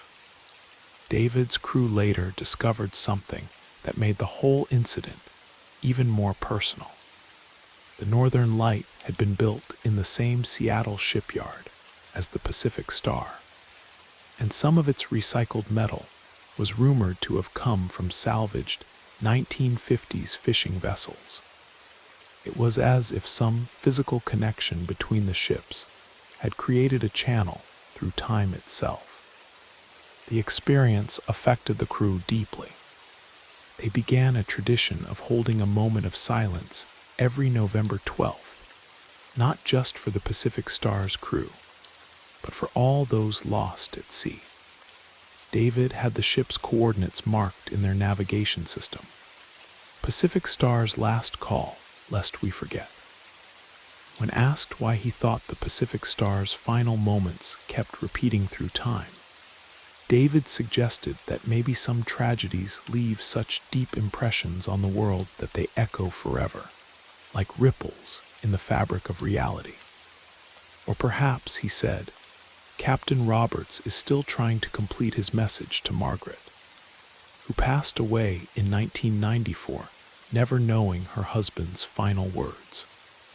The Northern Light continued fishing those waters for several more seasons.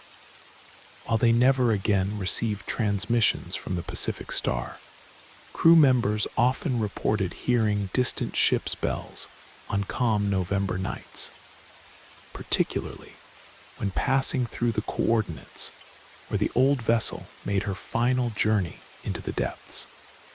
Today, Alaskan fishermen still tell stories about the Pacific Star. Some say that on especially clear nights, they can see lights beneath the waves where no lights should be, glowing like ancient stars fallen into the sea. Others claim to hear fragments of radio transmissions, carrying across decades of silence, reminding us that some calls for help never truly fade away. David retired 2 years ago, but he keeps a marine radio in his home office. Every November 12th at 8:15 in the evening, he turns it on and listens. So far, he's heard nothing but static, yet he maintains that somewhere in those crackling airwaves, Captain Roberts and his crew are still sailing, still calling out across the years, their voices echoing through the eternal waters of the Alaskan Sea. I've been a night shift nurse at St. Mary's Hospital in Providence for over 20 years. The hospital itself dates back to 1920. Its Gothic architecture, a testament to an era when medical facilities were built to last centuries.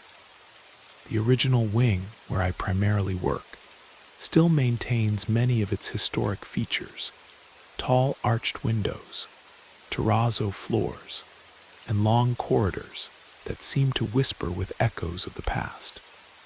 That particular night started like any other. The old building creaked and settled as the autumn wind whistled through its stone corridors. The night shift was always quieter, with only essential personnel moving through the dimly lit halls. Most of our patients were sleeping, except for Mrs. Morgan in room 312. Mrs. Morgan was in her late 70s, suffering from late-stage heart failure. She'd been with us for several weeks, and despite our best efforts, we knew she was approaching her final days. That night, she was particularly restless, her anxiety evident in her shallow breathing and nervous glances around the room. Around 2 in the morning, I was doing my rounds when I heard her speaking to someone. This wasn't unusual. Many patients become confused during the night, especially those on strong medications. But as I approached her room, I heard another voice responding, a man's voice, calm and professional, speaking in the measured tones of an experienced physician. I quickened my pace, knowing that no doctors were scheduled for rounds at this hour. Through the doorway, I caught a glimpse of someone standing by Mrs. Morgan's bed, a tall figure in what appeared to be an old-fashioned white coat, the kind doctors wore in the 1940s. But when I entered the room, only Mrs. Morgan was there, looking more peaceful than I'd seen her in days. "Dr. Burns was just here," she said, smiling. "He explained everything to me. I'm not afraid anymore." I felt a chill run down my spine. I'd heard that name before, during my orientation 20 years ago. Dr. Thomas Burns had been St. Mary's chief of medicine from 1938 until his death in 1945. He was known for his exceptional bedside manner and his ability to comfort terminal patients. The older nurses used to say he was so dedicated to his patients that not even death could keep him from his rounds. Mrs. Morgan continued, "He sat right here and told me about the other side. He said he's seen it himself, and there's nothing to fear. He holds their hands, you know, everyone who passes through this wing. He makes sure no one dies alone."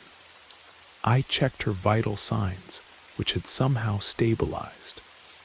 Her breathing was easier, and her usual anxiety seemed to have vanished completely. She appeared almost serene as she described her conversation with Dr. Burns. "He still makes his rounds," she said, "every night at 2. He said it's his eternal duty to ease the transition, to help souls cross over with dignity and understanding." He showed me his pocket watch, 1938, a gift from the hospital board. It still keeps perfect time. Later that night, I was at the nurse's station updating charts when I heard something unusual, the distinct sound of dress shoes clicking on the terrazzo floor, moving with purpose down the corridor. The footsteps passed right by me, accompanied by the faint smell of pipe tobacco and antiseptic soap, common in hospitals of the 1940s. I looked up just in time to see a figure in a white coat turn the corner, an old-fashioned leather doctor's bag in one hand, a golden pocket watch chain glinting at his waist.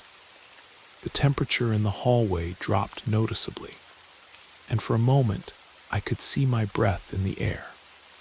Mrs. Morgan passed away peacefully 3 days later, at exactly 2 o'clock in the morning. The night nurse on duty reported seeing Dr. Burns standing at her bedside, his hand resting gently on hers as she took her final breath. When they checked the room, they found her hands folded peacefully on her chest, and a faint smell of pipe tobacco in the air. After this experience, I began asking other long-term staff about Dr. Burns. Many had similar stories, glimpses of him in the corridors, the sound of his footsteps during the night shift, and most commonly, his presence at the bedside of dying patients. The hospital archives contained a photograph of him from 1944, standing proudly in front of the hospital. In his hand, he held the very pocket watch that Mrs. Morgan had described. What's most remarkable is the effect his presence has on terminal patients. Those who report seeing him in their final days invariably seem to find peace, their fear of death replaced by a calm acceptance. Some say he shows them what awaits on the other side, though they can never quite describe it afterward. Others simply say he helps them understand that death is not an end, but a transition. The current hospital administration doesn't officially acknowledge these stories, but they've never tried to renovate or modernize the original wing where Dr. Burns still makes his rounds. Perhaps they understand that some forms of medicine can't be measured by modern instruments or explained by current medical science.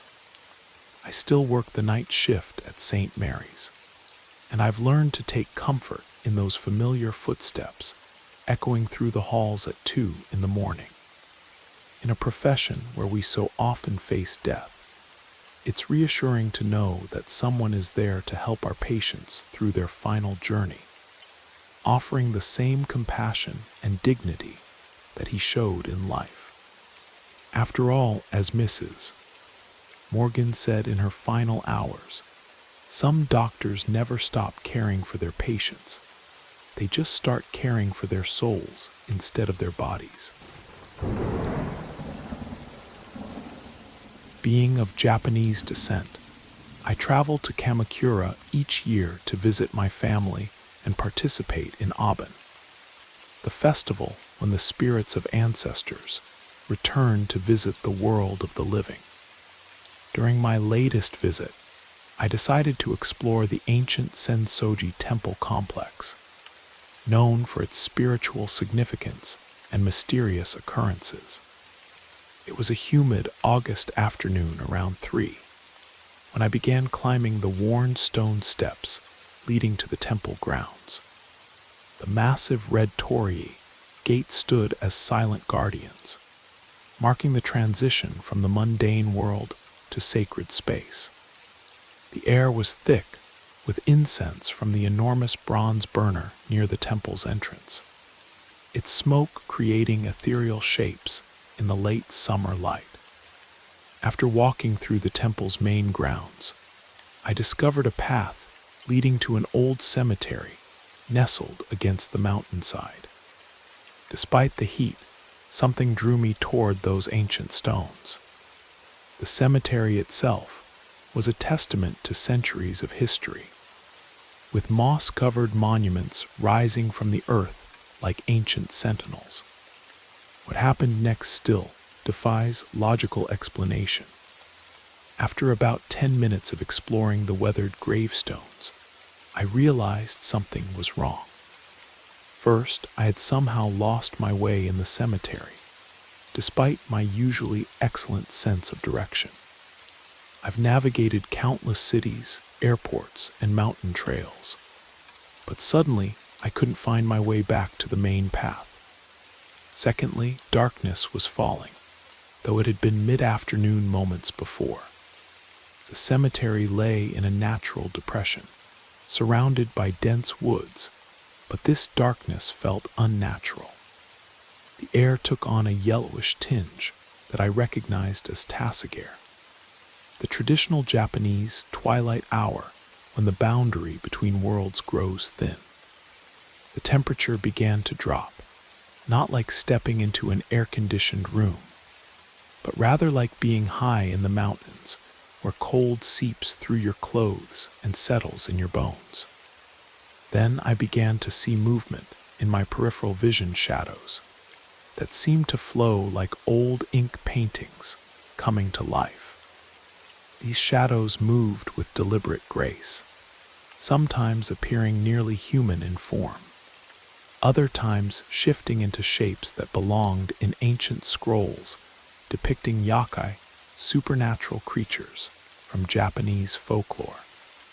They would gather like dark mist, forming faces or massive figures, then dissolve back into the growing darkness.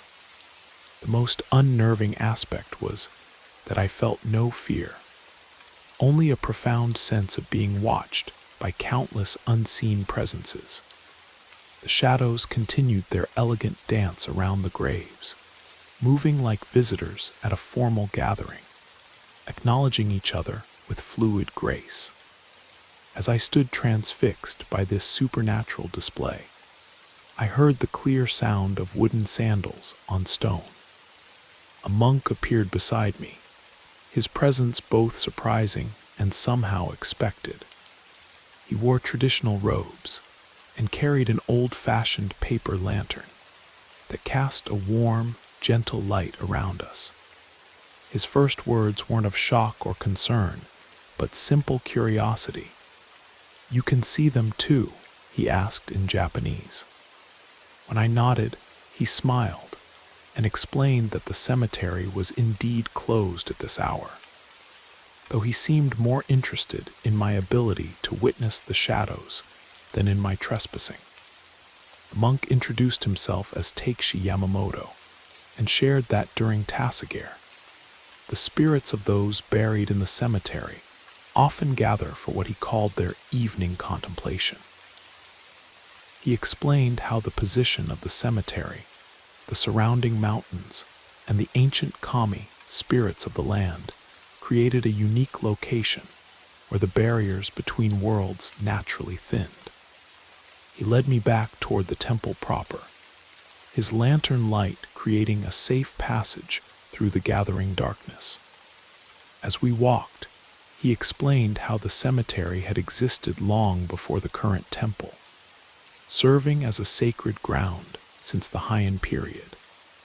The shadows we witnessed, he said, weren't just the spirits of the dead, but memories of centuries of prayers, ceremonies, and spiritual practices absorbed by the very stones beneath our feet. When we reached the main temple grounds, the modern world suddenly rushed back.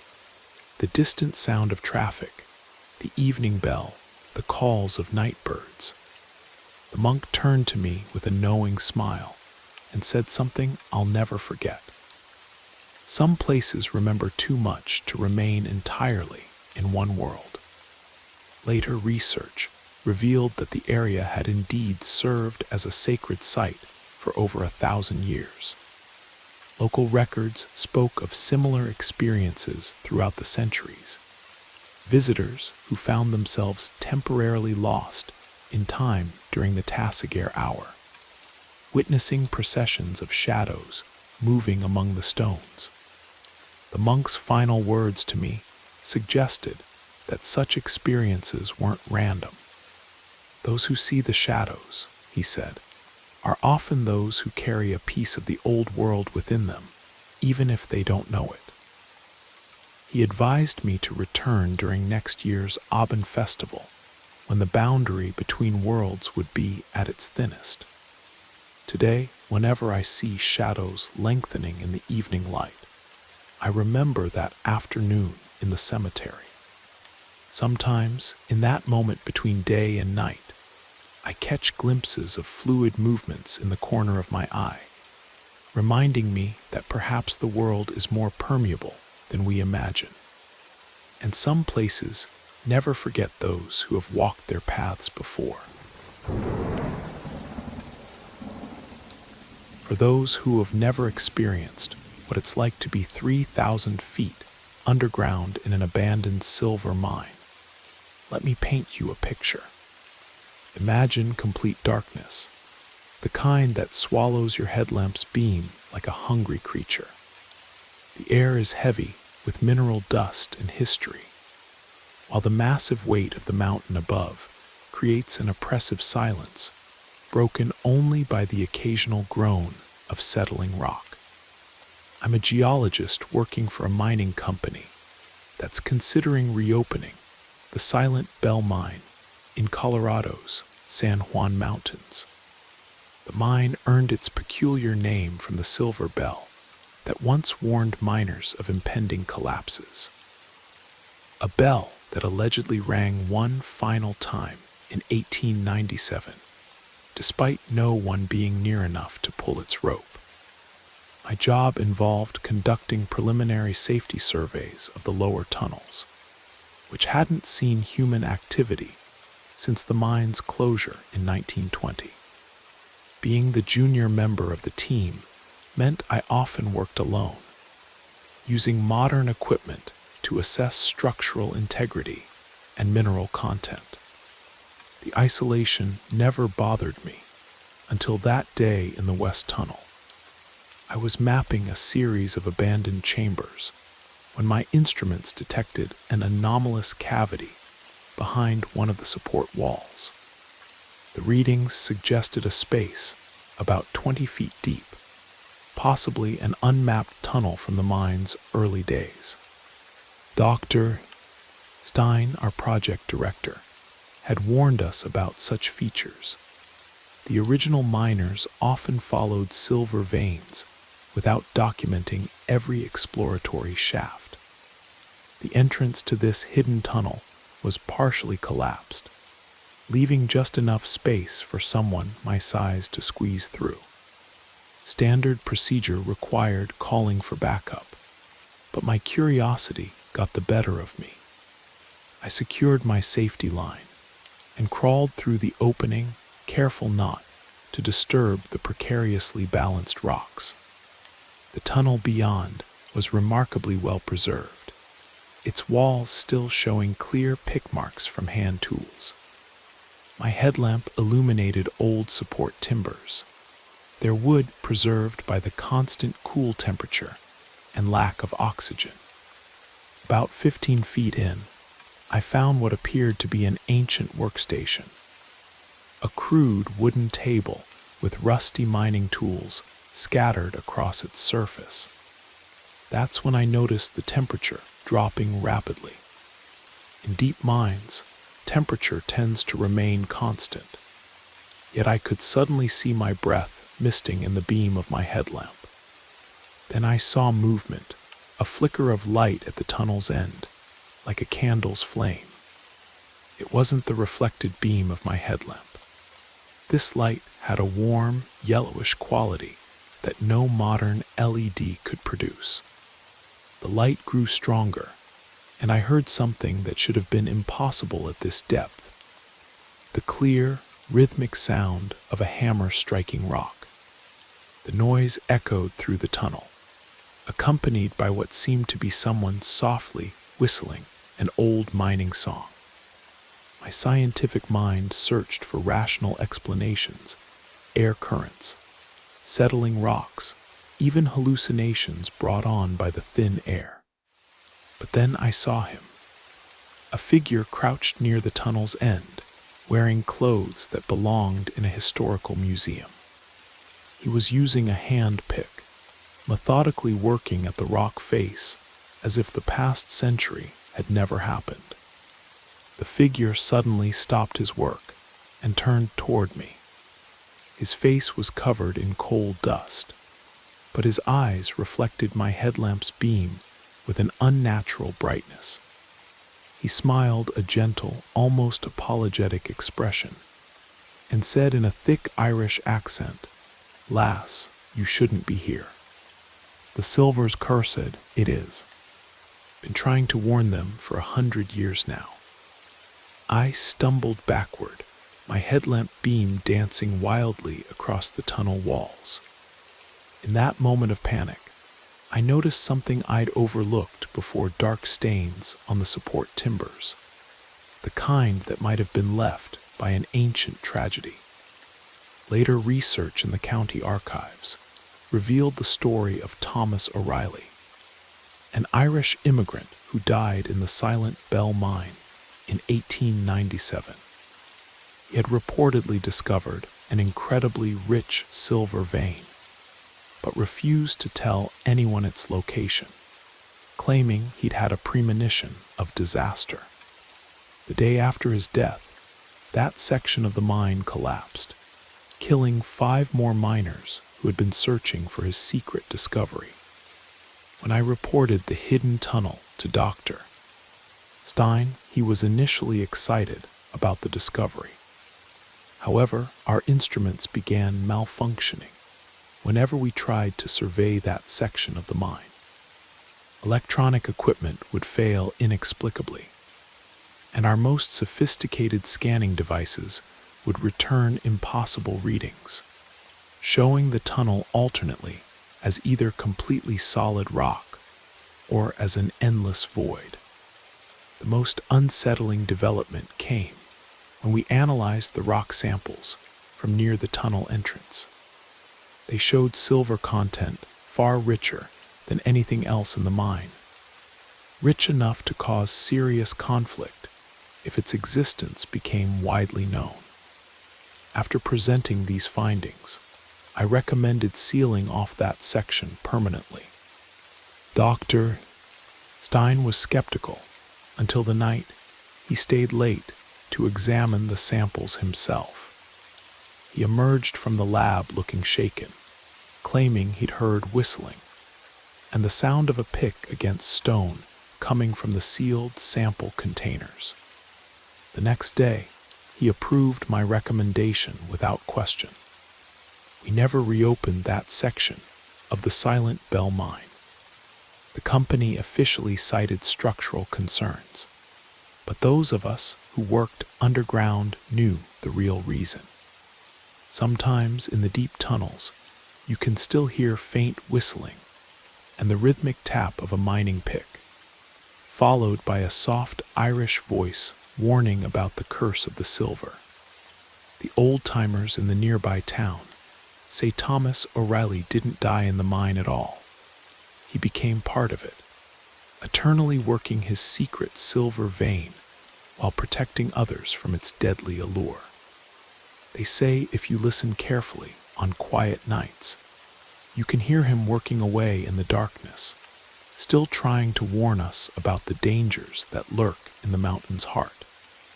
Now, whenever I pass by the sealed tunnel entrance, I leave a small offering, a coin or a piece of silver ore.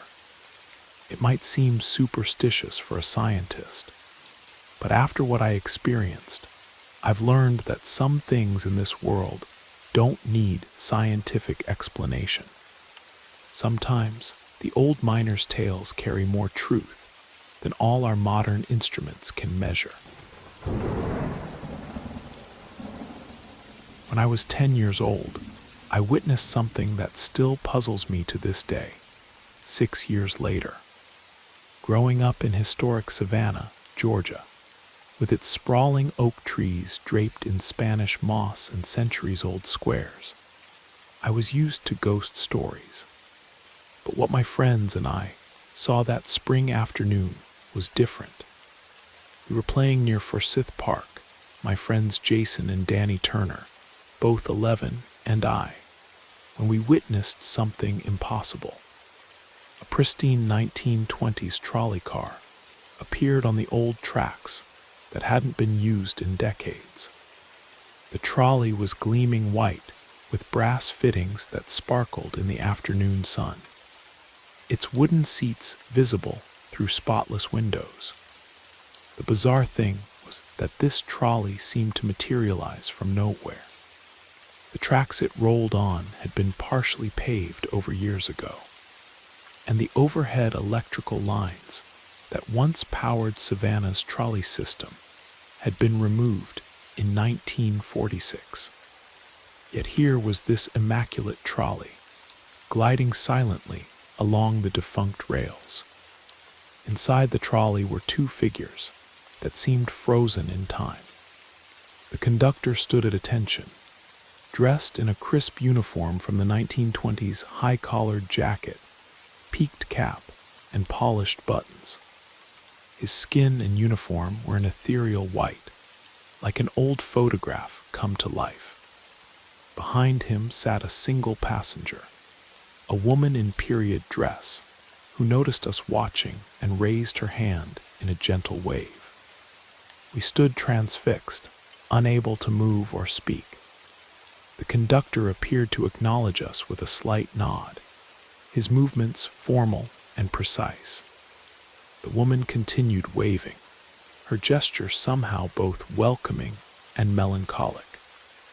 The entire scene had an otherworldly quality, like watching an old film projected onto the fabric of reality. Then, as mysteriously as it appeared, the trolley simply vanished.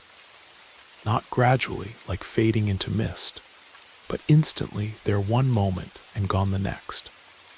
The three of us stood there in stunned silence, trying to process what we'd witnessed. That evening, still shaken by the experience, I told my mother what we'd seen. Instead of dismissing my story, she grew quiet and thoughtful. She shared that my grandmother, who had passed away a month before I was born, had mentioned having a peculiar dream just before her death. In the dream, she said she needed to catch a special trolley, one that would take her on her final journey. Intrigued by the connection, my mother researched Savannah's trolley history. She discovered that the last trolley to run those tracks in 1946 had been operated by a conductor named William Fitzgerald. He was known for his impeccable appearance and rigid adherence to schedule. The regular passenger on his final run was a woman named Margaret Reeves, a local school teacher who had ridden his trolley every day for 20 years. Local records showed that both Fitzgerald and Mrs. Reeves had passed away within days of each other in 1946, shortly after the trolley system was decommissioned.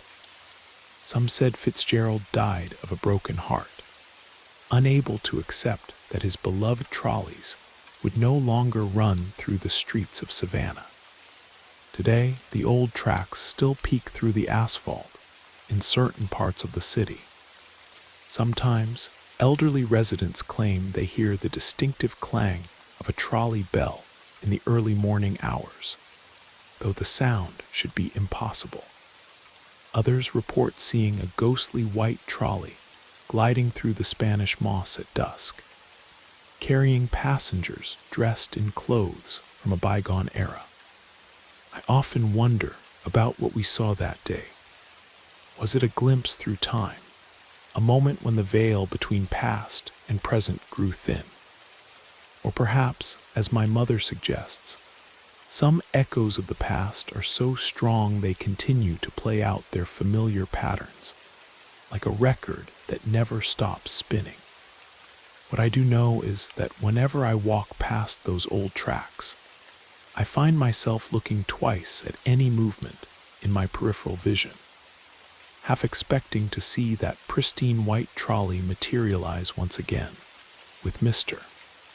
Fitzgerald at the controls and Mrs. Reeves waving from her regular seat, eternally making their final journey through the streets of old Savannah. My husband took me to the Pinecrest Mountain Lodge for my birthday last autumn. This historic hotel, perched high in the Colorado Rockies, had quite a reputation for supernatural occurrences. We stayed only one night, and what happened there still sends chills down my spine. Shortly after checking in, we joined a historical tour of the property. The guide was explaining the lodge's fascinating past when I had to step away briefly to use the restroom. When I returned, the tour had just finished, but that's when the strange events began. At the crack of dawn, I was jolted awake by loud scratching at our door. I'm an extremely light sleeper, so every sound seemed amplified in the mountain silence. The scratching stopped after about 20 seconds, then started again more intensely. I sat up in bed, thoroughly unnerved. What made this particularly disturbing was our room's location. To reach it, you had to pass through a secure corridor that required a keycard for access. There shouldn't have been anyone or anything outside our door at that hour. The scratching was loud and distinctive, like claws dragging against wood, and definitely came from the bottom portion of the door. I finally woke my husband and asked if he could hear the sound. The scratching immediately ceased the moment he stirred. He laughed it off, suggesting it was probably just other guests in the hallway. I knew better. The scratching was coming directly from our door, not the hallway. I got close enough to be certain. When I tried to explain this to my husband, he teased that I was just looking for a ghost story to take home.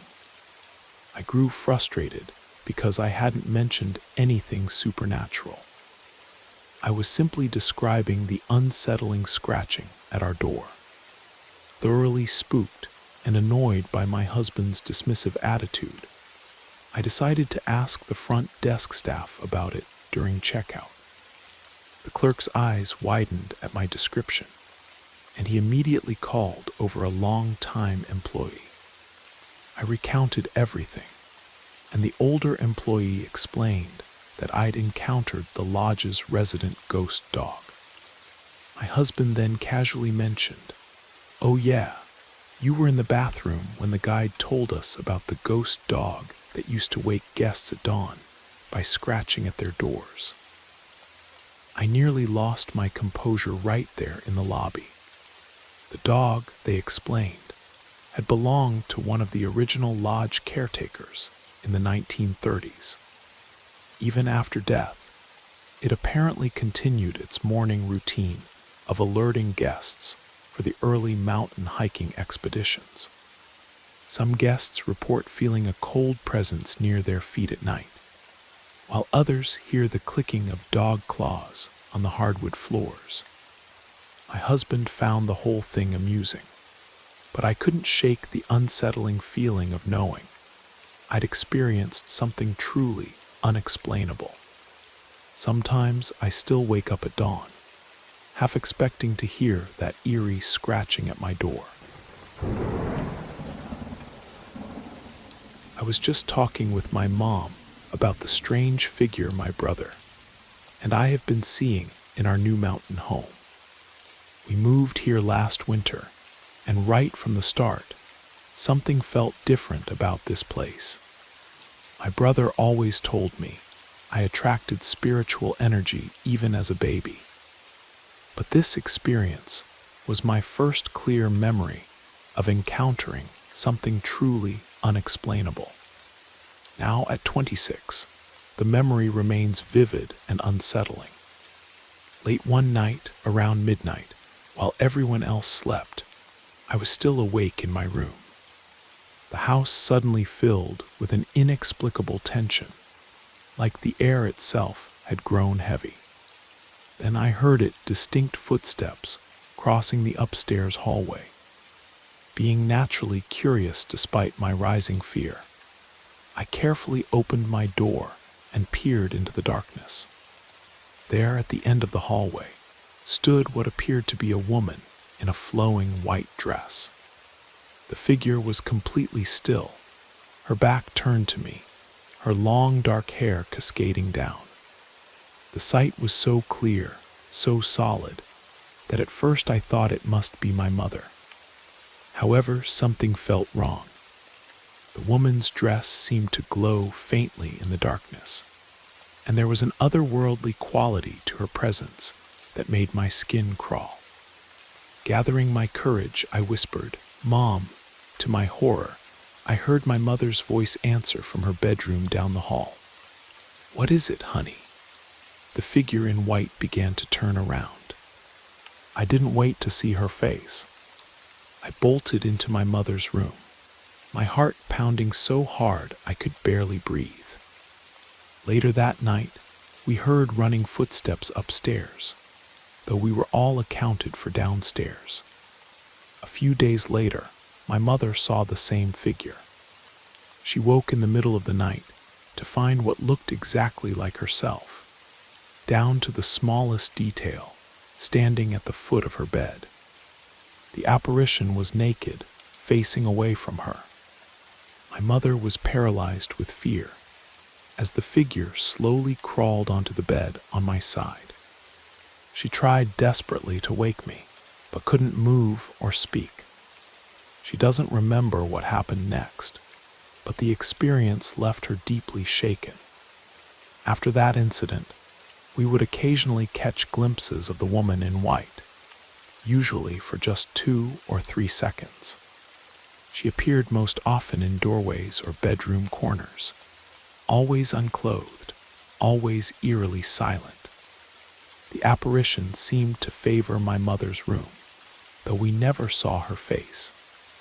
Strange occurrences peaked around Christmas, which led us to research the house's history. We discovered that a young woman had died there in the 1970s under mysterious circumstances. Her body was found in what is now my mother's room. My mother believes our encounters might be connected to her own supernatural experience from college, involving a Ouija board session that went terribly wrong. She and her friends had contacted something that left a lasting impression, something that wouldn't leave them alone even after they tried to end the session by burning the board. To this day, her friends report similar, unexplained phenomena in their homes. Whatever they awakened that night seems to have followed them, manifesting as this mysterious woman in white who appears in mirrors, doorways, and dark corners. Just yesterday morning, we heard scratching sounds coming from the hallway carpet. Our dogs were right beside us, so it couldn't have been them. Later that same day, my mother confided that she'd seen the woman again, if only for a split second. The figure still looks exactly like her, which makes the encounters even more unsettling. What truly frightens us isn't just the apparition's appearance, but the feeling that comes with it, a sense of being watched, studied, almost mimicked. We're left wondering if this entity is trying to replace my mother, or if it's attempting to show us something about that tragic death years ago. Either way, the mystery of the woman in white continues to haunt our home, leaving us to question everything we thought we knew about reality. I received a report of a missing father. He'd told his wife and 6 children he was going to get his truck serviced, but 12 hours had passed without any contact. They had recently purchased a cabin in a neighboring community, and their relationship had been under strain, so his wife assumed he might be staying there to cool off. She insisted he would never harm himself. The strange detail that caught my attention was that he had emptied his personal accounts into his wife's that morning. She explained this away, saying they'd recently argued about finances, and he had agreed that she should manage their money. When I spoke with their 14-year-old son, I asked if his father had any favorite spots in the mountains nearby. The boy mentioned an old fire road about 10 miles away. It was nearly midnight, but something in my gut told me to check it out. As I drove up the snowy mountain road, I felt with absolute certainty that I would find him there.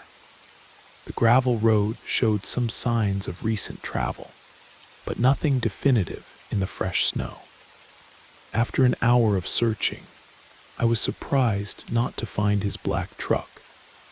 During the drive back down, I had noticed more than a dozen smaller roads branching off, unmarked and unmapped. Despite the late hour and limited resources, I decided to check just one of these side roads. About 3/4 of the way down, I chose one at random. Around the first bend, my headlights illuminated the back end of a black truck approximately 100 yards ahead. Even before checking the license plate, I knew it was his. My heart pounding like I'd been sprinting rather than walking, I approached the vehicle. Inside, I found what I had desperately hoped not to find: the aftermath of a self-inflicted shotgun wound. I will spare you the details of the scene. Something about that gut feeling while traveling the dark mountain road, followed by the sense of being tricked when I didn't find him, then discovering I had been right all along by finding such a gruesome scene. It haunts me to this day, having to wait 3 hours next to his truck for the coroner, then delivering the worst possible news to a family who expected good news, created a memory that still sends chills down my spine. The experience taught me to trust those inexplicable feelings that sometimes guide us in our darkest moments. Sometimes what we perceive as intuition might be something more, perhaps the whispers of those who have already crossed over, trying to help us bring peace to the living. On a fairly busy highway last night, around 8:45, I encountered something that defies explanation. My 15-year-old daughter was with me, and we both witnessed it, making the experience even more compelling. We were driving along when we saw a figure standing dangerously close to the white line, marking the road's edge. I had to swerve slightly to avoid it. It appeared to be a woman with a large German shepherd at her side. The dog was moving energetically, but the woman remained completely motionless. Her posture was unsettling, shoulders hunched forward, face tilted slightly down. She wore dark, flowing clothes that seemed more like shrouds than normal garments. The dog appeared to be pulling against an invisible leash, though I couldn't actually see either the leash or the woman's hands. What made this encounter truly horrifying was that this person had no face. Where facial features should have been, there was only a smooth, pure white void. This wasn't a mask or covering. The emptiness had depth and dimension, yet contained absolutely nothing. No shadows, no definition, just an unsettling blankness that seemed to swallow the light from our headlights. I wanted to turn around for another look, but my younger child was crying from our shocked reactions, begging me not to go back. She hadn't seen what my older daughter and I had witnessed, but our fear had frightened her. Later that night, I posted about the experience on a local social media group dedicated to unexplained phenomena. Someone else had seen the same figure, but hadn't noticed the blank face. Another person had called the police to report a woman sitting with her back to the road. But when officers investigated, they found no one. The experience left me deeply shaken. I've driven that road countless times over the past 20 years and never encountered anything like this. While discussing it with my mother later, she revealed something intriguing. Around the same time as our sighting, she'd had a dream about her own mother, who had passed away a month before I was born. In the dream, her mother said she had to leave to catch a ride. I remain uncertain about what we encountered that night. Was it a lost soul-seeking passage? A glimpse into another dimension? Or perhaps something else entirely? Whatever it was, the image of that featureless face remains burned into my memory. A reminder that some things in this world defy rational explanation. This happened yesterday, after I finished my night shift at around 3 in the morning. I I work at a large grocery store to help pay for university. Our staff changes frequently because many students and temporary workers cycle through, so you don't get to know your coworkers very well. Everyone has their own social life, and it's rare for colleagues to become friends outside of work. Still, you get to know the people on your shift, especially during the quiet night hours. One of my coworkers, Robert, started showing interest in me, though I didn't notice at first. I'm young and admittedly naive, friendly by nature, and importantly for later, have trouble saying no. In December, our store threw a holiday party at a local pub. I had a great time, but had made plans for later that night. When I wanted to leave early, Robert suddenly decided to leave too, despite having no prior plans. Unfortunately, he claimed not to know how to reach the train station, and I couldn't bring myself to refuse helping him. However, when we arrived, it became clear there were no trains he could take home. He hadn't checked the schedule beforehand or asked about connections. He had simply wanted to follow me. Instead of taking the train to the main station, he got into my train. He only got out when I insisted he change trains at another major station. But this incident was just the beginning. In January, Robert asked me to meet for coffee. I agreed, thinking he just wanted friendship. We mostly discussed work-related topics because we shared no common interests, weren't the same age, and didn't even share the same native language. Robert grew frustrated with the work-focused conversation and began making uncomfortable comments about how different I was from other workers, praising my personality and appearance. When he suggested getting to know each other better, I firmly declined. Robert isn't my type, particularly in his appearance and behavior. While I have no issue with age differences, I'm not attracted to men who dress inappropriately for their age. Instead of directly refusing, I explained that I wasn't interested in dating. He dismissed this, insisting I would change my mind. I had to repeat my lack of interest multiple times, in both English and our local language. As he would switch to English whenever he didn't like what he heard. He finally left the conversation unconvinced, and I foolishly thought that would be the end of it. He quit soon after, but began appearing at my workplace to order items and ask me to dinner. I would make excuses, finals, travel plans, anything to avoid saying yes. When the pandemic hit in March, I thought I was finally free of him. I blocked him on social media in April and hoped that was the last of it. Yesterday changed everything. I finished my shift at 3 and left with my female coworker way to catch our trains.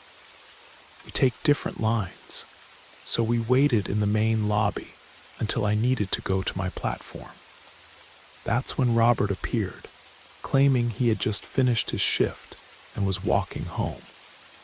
When Wei asked which train he needed, he said he was walking, though his house was an hour away on foot. As the conversation continued, I moved closer to Wei for security. Robert positioned himself between us, invading my personal space.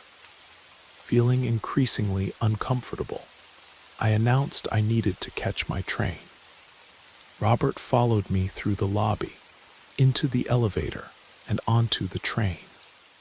In my rising panic, I walked through several cars until I spotted another passenger. I sat down and Robert followed. To my horror, the other passenger moved away, leaving us alone. Robert talked continuously, while I showed clear signs of discomfort. I prayed he would leave before the train departed. But he stayed, despite the train going in the opposite direction from his home. I couldn't let him see my stop, or he might learn where I lived. At 3 in the morning, the streets would be empty, making it dangerous if he followed me home. I considered getting off early, but realized I'd need a taxi, for which I had no cash, or would have to walk, giving him another opportunity to follow me. Finally, I stood up at the next station, letting him exit first, then remained on the train as the doors closed. I had to firmly tell him this wasn't my stop and physically block him from re-entering the train. Looking back, I realize how many red flags I ignored. His age, his behavior when rejected, his tendency to switch languages when disagreeing, and most importantly, his 2 attempts to follow me home by train. The experience has left me deeply shaken and much more cautious about maintaining boundaries with coworkers.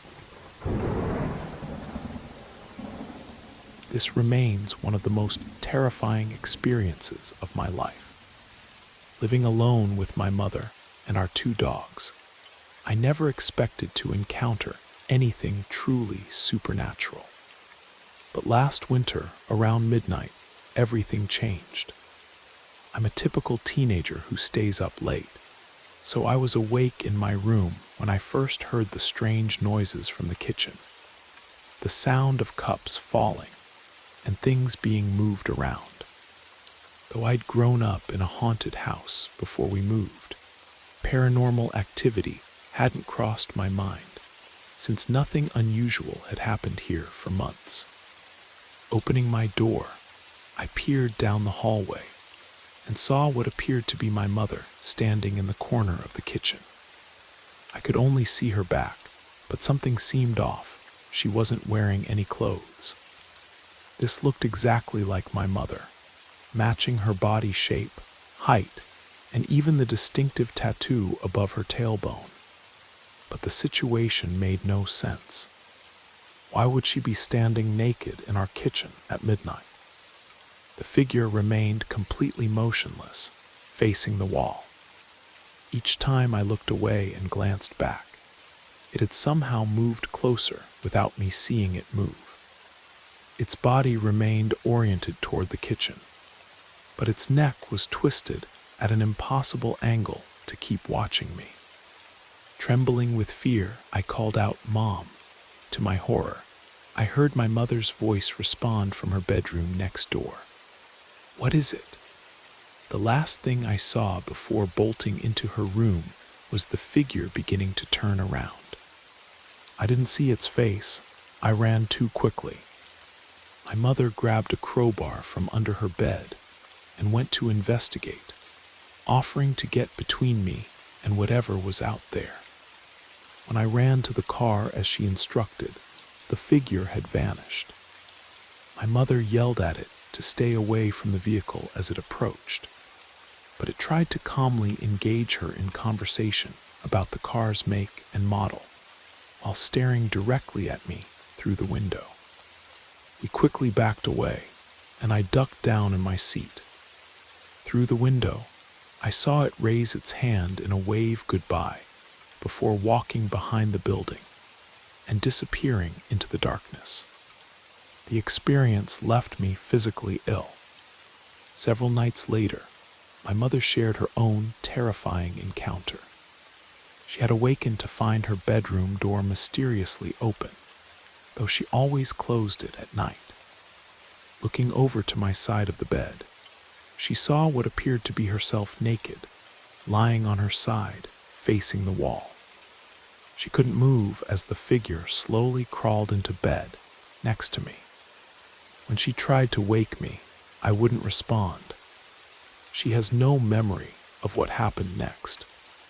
Over the following months, we would catch brief glimpses of this entity, usually lasting just 2 or 3 seconds. It appeared in doorways or random places throughout the house, always unclothed, always bearing my mother's exact appearance. The encounters seemed to intensify around Christmas, similar to the paranormal activity in our previous home. Just yesterday morning, we heard scratching sounds on our carpet while our dogs sat quietly nearby. That same morning, my mother saw the naked figure again, though only for a split second. The experience continues to terrify us both, especially since it appears as an exact duplicate of my mother. My mother believes these events might be connected to her experience with a Ouija board in college, when something malevolent refused to let her and her friends end the session. Even after they tried to burn the board, the entity remained. All her friends from that night still experience strange phenomena in their homes. We're left wondering what this entity could be. Is it attempting to replace my mother? Is it trying to communicate something about past events in the house? Whatever its purpose, its persistent presence leaves us questioning everything we thought we knew about reality and the supernatural world. Growing up in my small hometown, I lived in one of the oldest houses in the area. Our home sat beside 3 sets of railroad tracks, and from my earliest memories, I experienced things that defied explanation. Thankfully, my best friend could hear them too, or I might have thought I was imagining it all. The voices we heard weren't ordinary. They came across like fragments of dreams, clear yet impossible to fully grasp. Like a fast-moving train, they would rush past, leaving only impressions. It was always a man's voice, though we could never quite make out his words. A peculiar occurrence repeated itself throughout my childhood. Items would suddenly fly off the back of the toilet and hit the opposite bathroom wall. This continued until my mother finally addressed whatever was causing it, firmly telling it to stop. Surprisingly, it did. When I was about 12, I had my first truly frightening encounter. My parents and brother were at a hockey game at the local arena, leaving me home alone.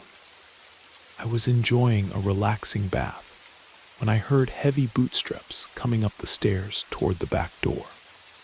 Our bathroom was positioned between the laundry room and an old office that had stairs leading to the basement. The footsteps stopped outside the bathroom door, followed by a loud bang, as if something had struck or kicked the washing machine.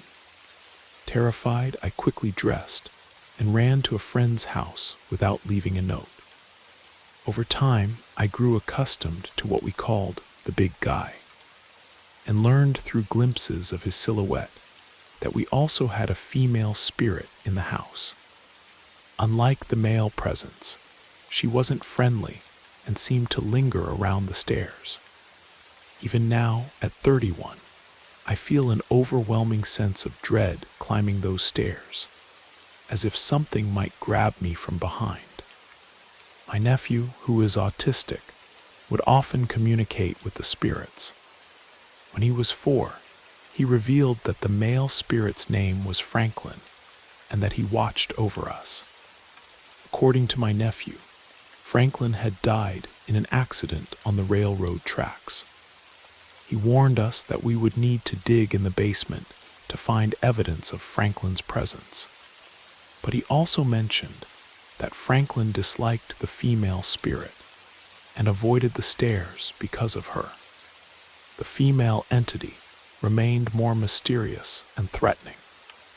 My nephew refused to climb the stairs alone, sensing her malevolent nature. As the years passed, we experienced countless other encounters, but these were the most significant. One particular incident stands out. I was home alone again when I heard my name called from the basement, a man's voice, clear as day. Looking down the stairs, I saw a shadow move across the wall, accompanied by the sound of heavy boots on concrete. The temperature dropped dramatically, and I fled upstairs, my heart pounding. Later research revealed that our property had once belonged to a railroad worker named Franklin Walsh, who had died in a tragic accident in the 1940s. His body had been found near our section of the tracks. The female spirit's identity remained unknown, though local historians mentioned a reclusive woman who had lived in the house during the 1930s and had disappeared under mysterious circumstances. We eventually learned to coexist with our supernatural housemates. Franklin seemed to take on a protective role, while we did our best to avoid the areas where the female spirit was most active. The experience taught me that not all haunted houses are frightening sometimes. The spirits are there to watch over the living, protecting them from both worldly and otherworldly threats. I was working at a rural health center with a senior pathologist who later transferred to a smaller clinic because he couldn't handle the psychological toll of his work. He shared this story with me during our night shift, explaining why he no longer performs autopsies. According to him, not all post-mortem examinations led to supernatural encounters. It was specifically the cases involving unnatural deaths, suicides, assaults, or suspicious circumstances that seemed to attract paranormal activity. One case particularly haunted him. A young woman in her mid-20s had been found in an old well after being attacked and strangled by her in-laws. They had attempted to disguise her death as a drowning, but the examination revealed she had died before entering the water. The pathologist meticulously documented the evidence that proved she had been killed first, then disposed of in the well. The woman's in-laws tried to bribe him to alter his findings, but he refused, ensuring justice would be served. After that case, strange things began happening. He would often sense a presence in his home, particularly at night. The entity appeared as a woman with drenched hair and pale, bloated skin, wearing the same clothes she had been found in. She would sit silently by his bedside, staring at him. He insisted this wasn't sleep paralysis. He was fully mobile during these encounters. One morning, while combing his hair in the bathroom mirror, he glimpsed her watching him through the doorway. Only her eyes and wet hair were visible, but it was enough to break him. The experiences became so traumatic that he abandoned that aspect of his career entirely, despite the significant pay cut. When he told me this story, we were working in the same hospital where these events had occurred, making his account even more chilling. He believed some spirits remain tethered to the people who examine their bodies, especially when justice is involved. In this case, perhaps the woman's spirit had attached itself to him out of gratitude for uncovering the truth about her death. The experience changed his entire perspective on death and the afterlife. He realized that sometimes the dead have unfinished business with those who handle their remains, whether to express gratitude or seek continued advocacy for their justice. Today, he works in a small clinic, focusing on treating the living, but he still occasionally senses a presence watching him, particularly when working late nights. He's made peace with it, understanding that his role in revealing the truth about her death created a connection that transcends the boundary between life and death. My friends and I were outside playing, enjoying the warmth of a summer evening. On this particular day, I was with my friends Andrew and Michael when something inexplicable caught our attention.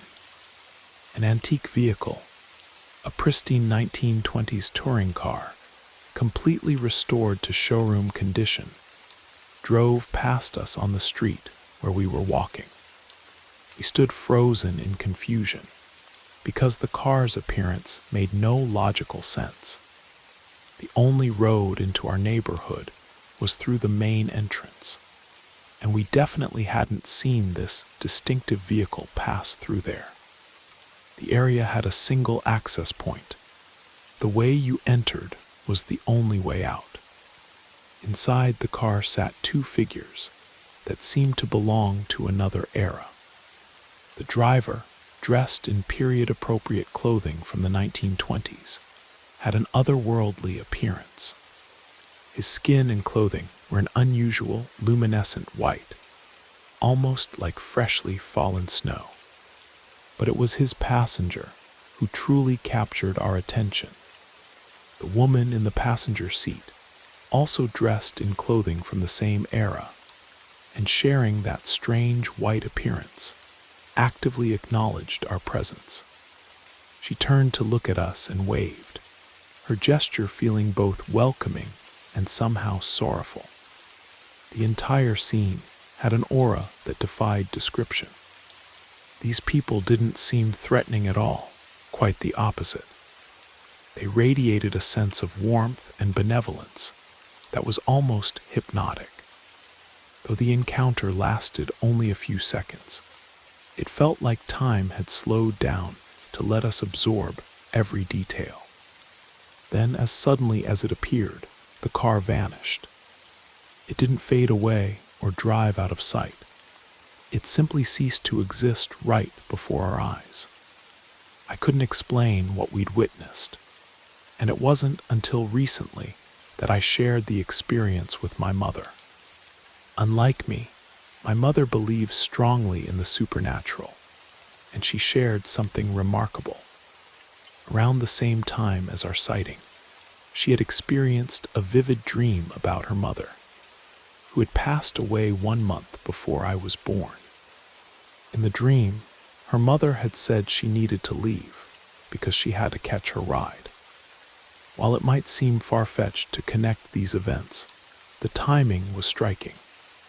Through local historical research, my mother discovered that our neighborhood had been built on the site of an old motor court, a popular stopping point for travelers in the 1920s. One tragic story stood out. A wealthy couple had stopped there on their cross-country honeymoon in 1923. The husband had fallen ill and died suddenly during their stay, leaving his young bride to continue the journey alone. The description of their vehicle in the historical records matched exactly what we saw that day: a white touring car, considered quite luxurious for its time. Even more intriguing, photographs from the period showed the couple wearing the same style of clothing we'd observed on our mysterious visitors. I know it may seem incredible, but I'm certain of what we witnessed.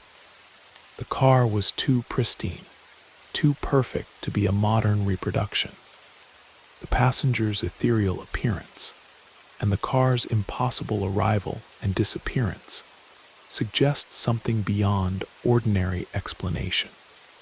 Sometimes I wonder if we witnessed a moment frozen in time, eternally replaying as the young bride continues her journey, forever waving to passers-by as she had done a century ago. Perhaps some journeys are so emotionally charged that they leave permanent impressions on the fabric of reality. When I drive through that neighborhood now, I occasionally catch myself looking for glimpses of that pristine white touring car, hoping to once again witness that strange moment when past and present briefly intersect. While I've never seen it again, the memory of that encounter remains as clear as if it happened yesterday.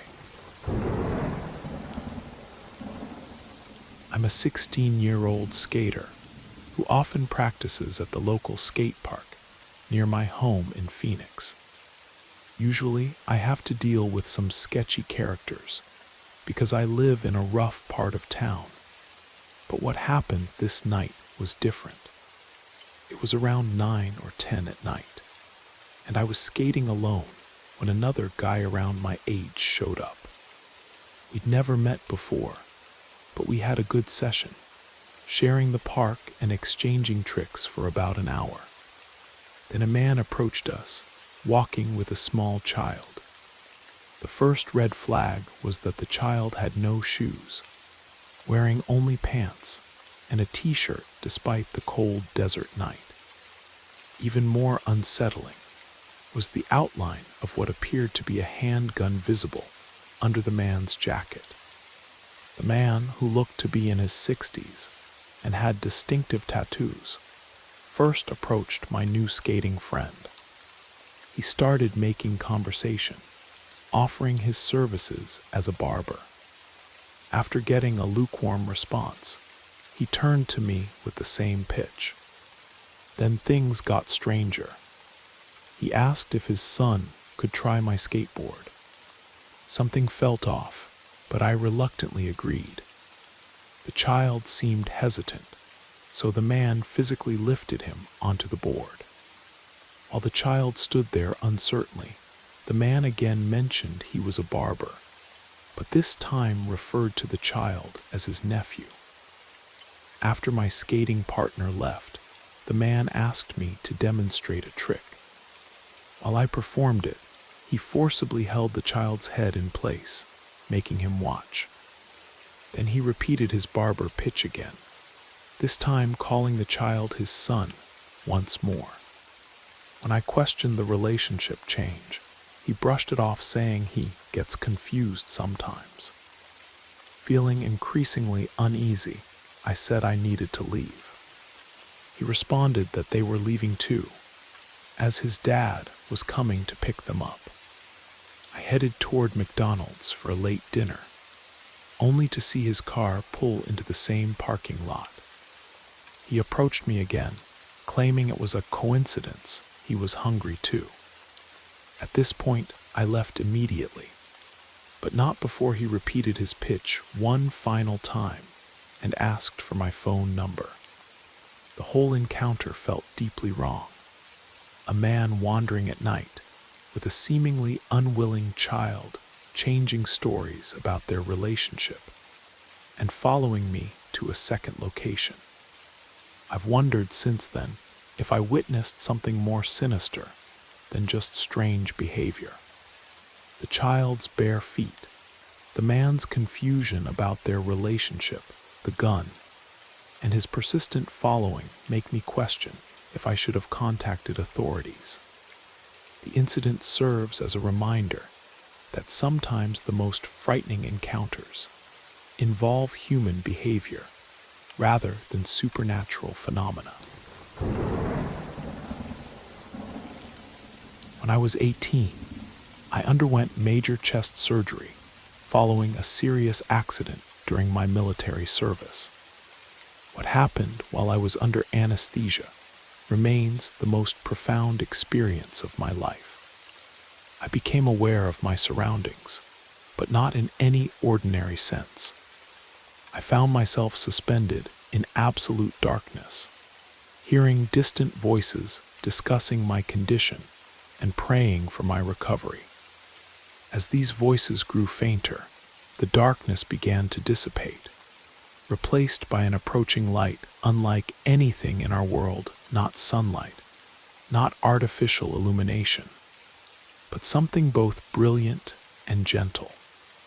As the light drew closer, I heard my mother's voice speaking about me, specifically about how I was crying. The light's presence became overwhelming, so close that I felt I could reach out and touch it. Though its brightness was beyond description, I couldn't look away. I could feel myself sobbing, yet had no physical control over my reactions. After what seemed like several minutes of staring into this extraordinary radiance, I finally found the courage to reach toward it. At that precise moment, I snapped back to consciousness in my hospital bed, surrounded by concerned faces. While I'm not particularly religious, this experience felt fundamentally different from a dream or hallucination. The clarity and impact of those moments have stayed with me for years. The darkness and light seem to exist in a space between life and death, a threshold where consciousness continues even when the body is suspended between states. Some might attribute this to the effects of anesthesia, but the experience carried a weight of reality that no drug-induced state could replicate. Even now, years later, I can perfectly recall the sensation of being in that transitional space, where the boundary between existence and non-existence grows thin. The darkness I encountered that day occasionally revisits me in dreams, not as a frightening presence, but as a reminder of that extraordinary moment when I might have glimpsed what lies beyond our ordinary perception of reality. I'm a 25-year-old woman working overnight shifts at a retail store as a stalker. Several months ago, a new employee around my age was hired. He began hanging around another coworker and me during breaks, and we eventually became friendly. He seemed normal at first, agreeable, and conversational. He disclosed that he was on the autism spectrum, which initially made me more understanding of some unusual behaviors. I was struggling mentally at the time, and having someone validate my feelings felt comforting. However, things slowly began to change. He started getting physically inappropriate, rubbing my back during our conversations. At first, I didn't want to seem rude, but when it continued, I firmly asked him to stop. He would apologize, only to repeat the behavior later. During these incidents, I noticed his expression change from friendly to predatory. Around this time, he confessed to a serious transgression from his past involving a friend. While he expressed remorse and claimed they had reconciled, this revelation raised serious red flags. However, my natural inclination toward compassion and belief in second chances made me maintain limited contact, though more cautiously. His behavior became increasingly concerning. The few times he visited my boyfriend and me, he would subtly try to undermine my boyfriend through sarcastic comments. He would act flirtatious whenever my boyfriend left the room, and once laughed inappropriately at explicit content while we were socializing. Finally, I cut off contact completely, though I still had to work with him. Since then, his behavior has become obsessive. He arrives early every night to prepare my work materials, leaves food and gifts, and waits in the parking lot to follow me home. Once, he waited 30 minutes while I chatted with a coworker. He parks near my house and waits for me to pass. He continues using phrases my boyfriend and I use, sends ignored texts, and leaves notes claiming I hate him. He writes my initials on my work cart daily, despite being asked to stop. When passing me, he affects either sadness or anger. Management has spoken with him, and HR is investigating, but his behavior continues. Despite being warned, he still prepares work materials and leaves water for me, rewriting my initials when I erase them. Recently, he drew smiley faces on my car windows. The situation has become increasingly unnerving, as he seems incapable of respecting boundaries or taking no for an answer. His obsessive behavior shows no signs of stopping, leaving me concerned about potential escalation. Working the graveyard shift at a convenience store creates opportunities for strange encounters, but nothing prepared me for what happened last night. Around 3:30 in the morning, when the city slept and the fluorescent lights hummed their lonely song, he walked in. The first thing I noticed was his outdated appearance. Not just his clothes, which looked like they belonged in another era, but something about his entire presence felt displaced in time. He moved through the aisles with an unnatural stillness, his steps making no sound on the linoleum floor. Initially, I thought he was just another late-night customer, perhaps someone headed to an early morning shift or returning from a long night out. But as he approached the counter, the air temperature dropped dramatically. The security cameras flickered, their digital displays momentarily scrambling before returning to normal. He placed a single item on the counter, an old-fashioned tin of tobacco that we haven't carried in decades. When I tried to explain this, he simply smiled, revealing teeth that seemed too perfect, too white. His eyes never blinked, and their color seemed to shift like oil on water. As I struggled to find words, he reached into his coat and withdrew what appeared to be currency from the 1950s. The bills looked crisp, as if they'd just been printed, yet they carried the unmistakable musty scent of age. When I touched them, they felt impossibly cold, like handling ice through fabric. Before I could respond, he turned and walked toward the door. As he reached the threshold, he paused and looked back at me. "Thank you for your service," he said, his voice carrying an echo though we were in a small space. "It's not often I find establishments still open at this hour. In any time." He stepped outside into the darkness, and when I rushed to the door to watch him leave, there was no sign of him in any direction. The street was empty, the morning mist undisturbed. Later, when I checked the security footage, his visit hadn't been recorded. The only evidence of his presence was the stack of vintage bills in my register and the lingering scent of old tobacco in the air. I've worked many late shifts, encountered many strange characters, but this experience left me questioning the nature of reality itself. Sometimes I wonder if in those quiet hours before dawn, the barriers between different times grow thin, allowing visitors from the past to briefly step into our present. Thank you for spending this time with Brad Arrows.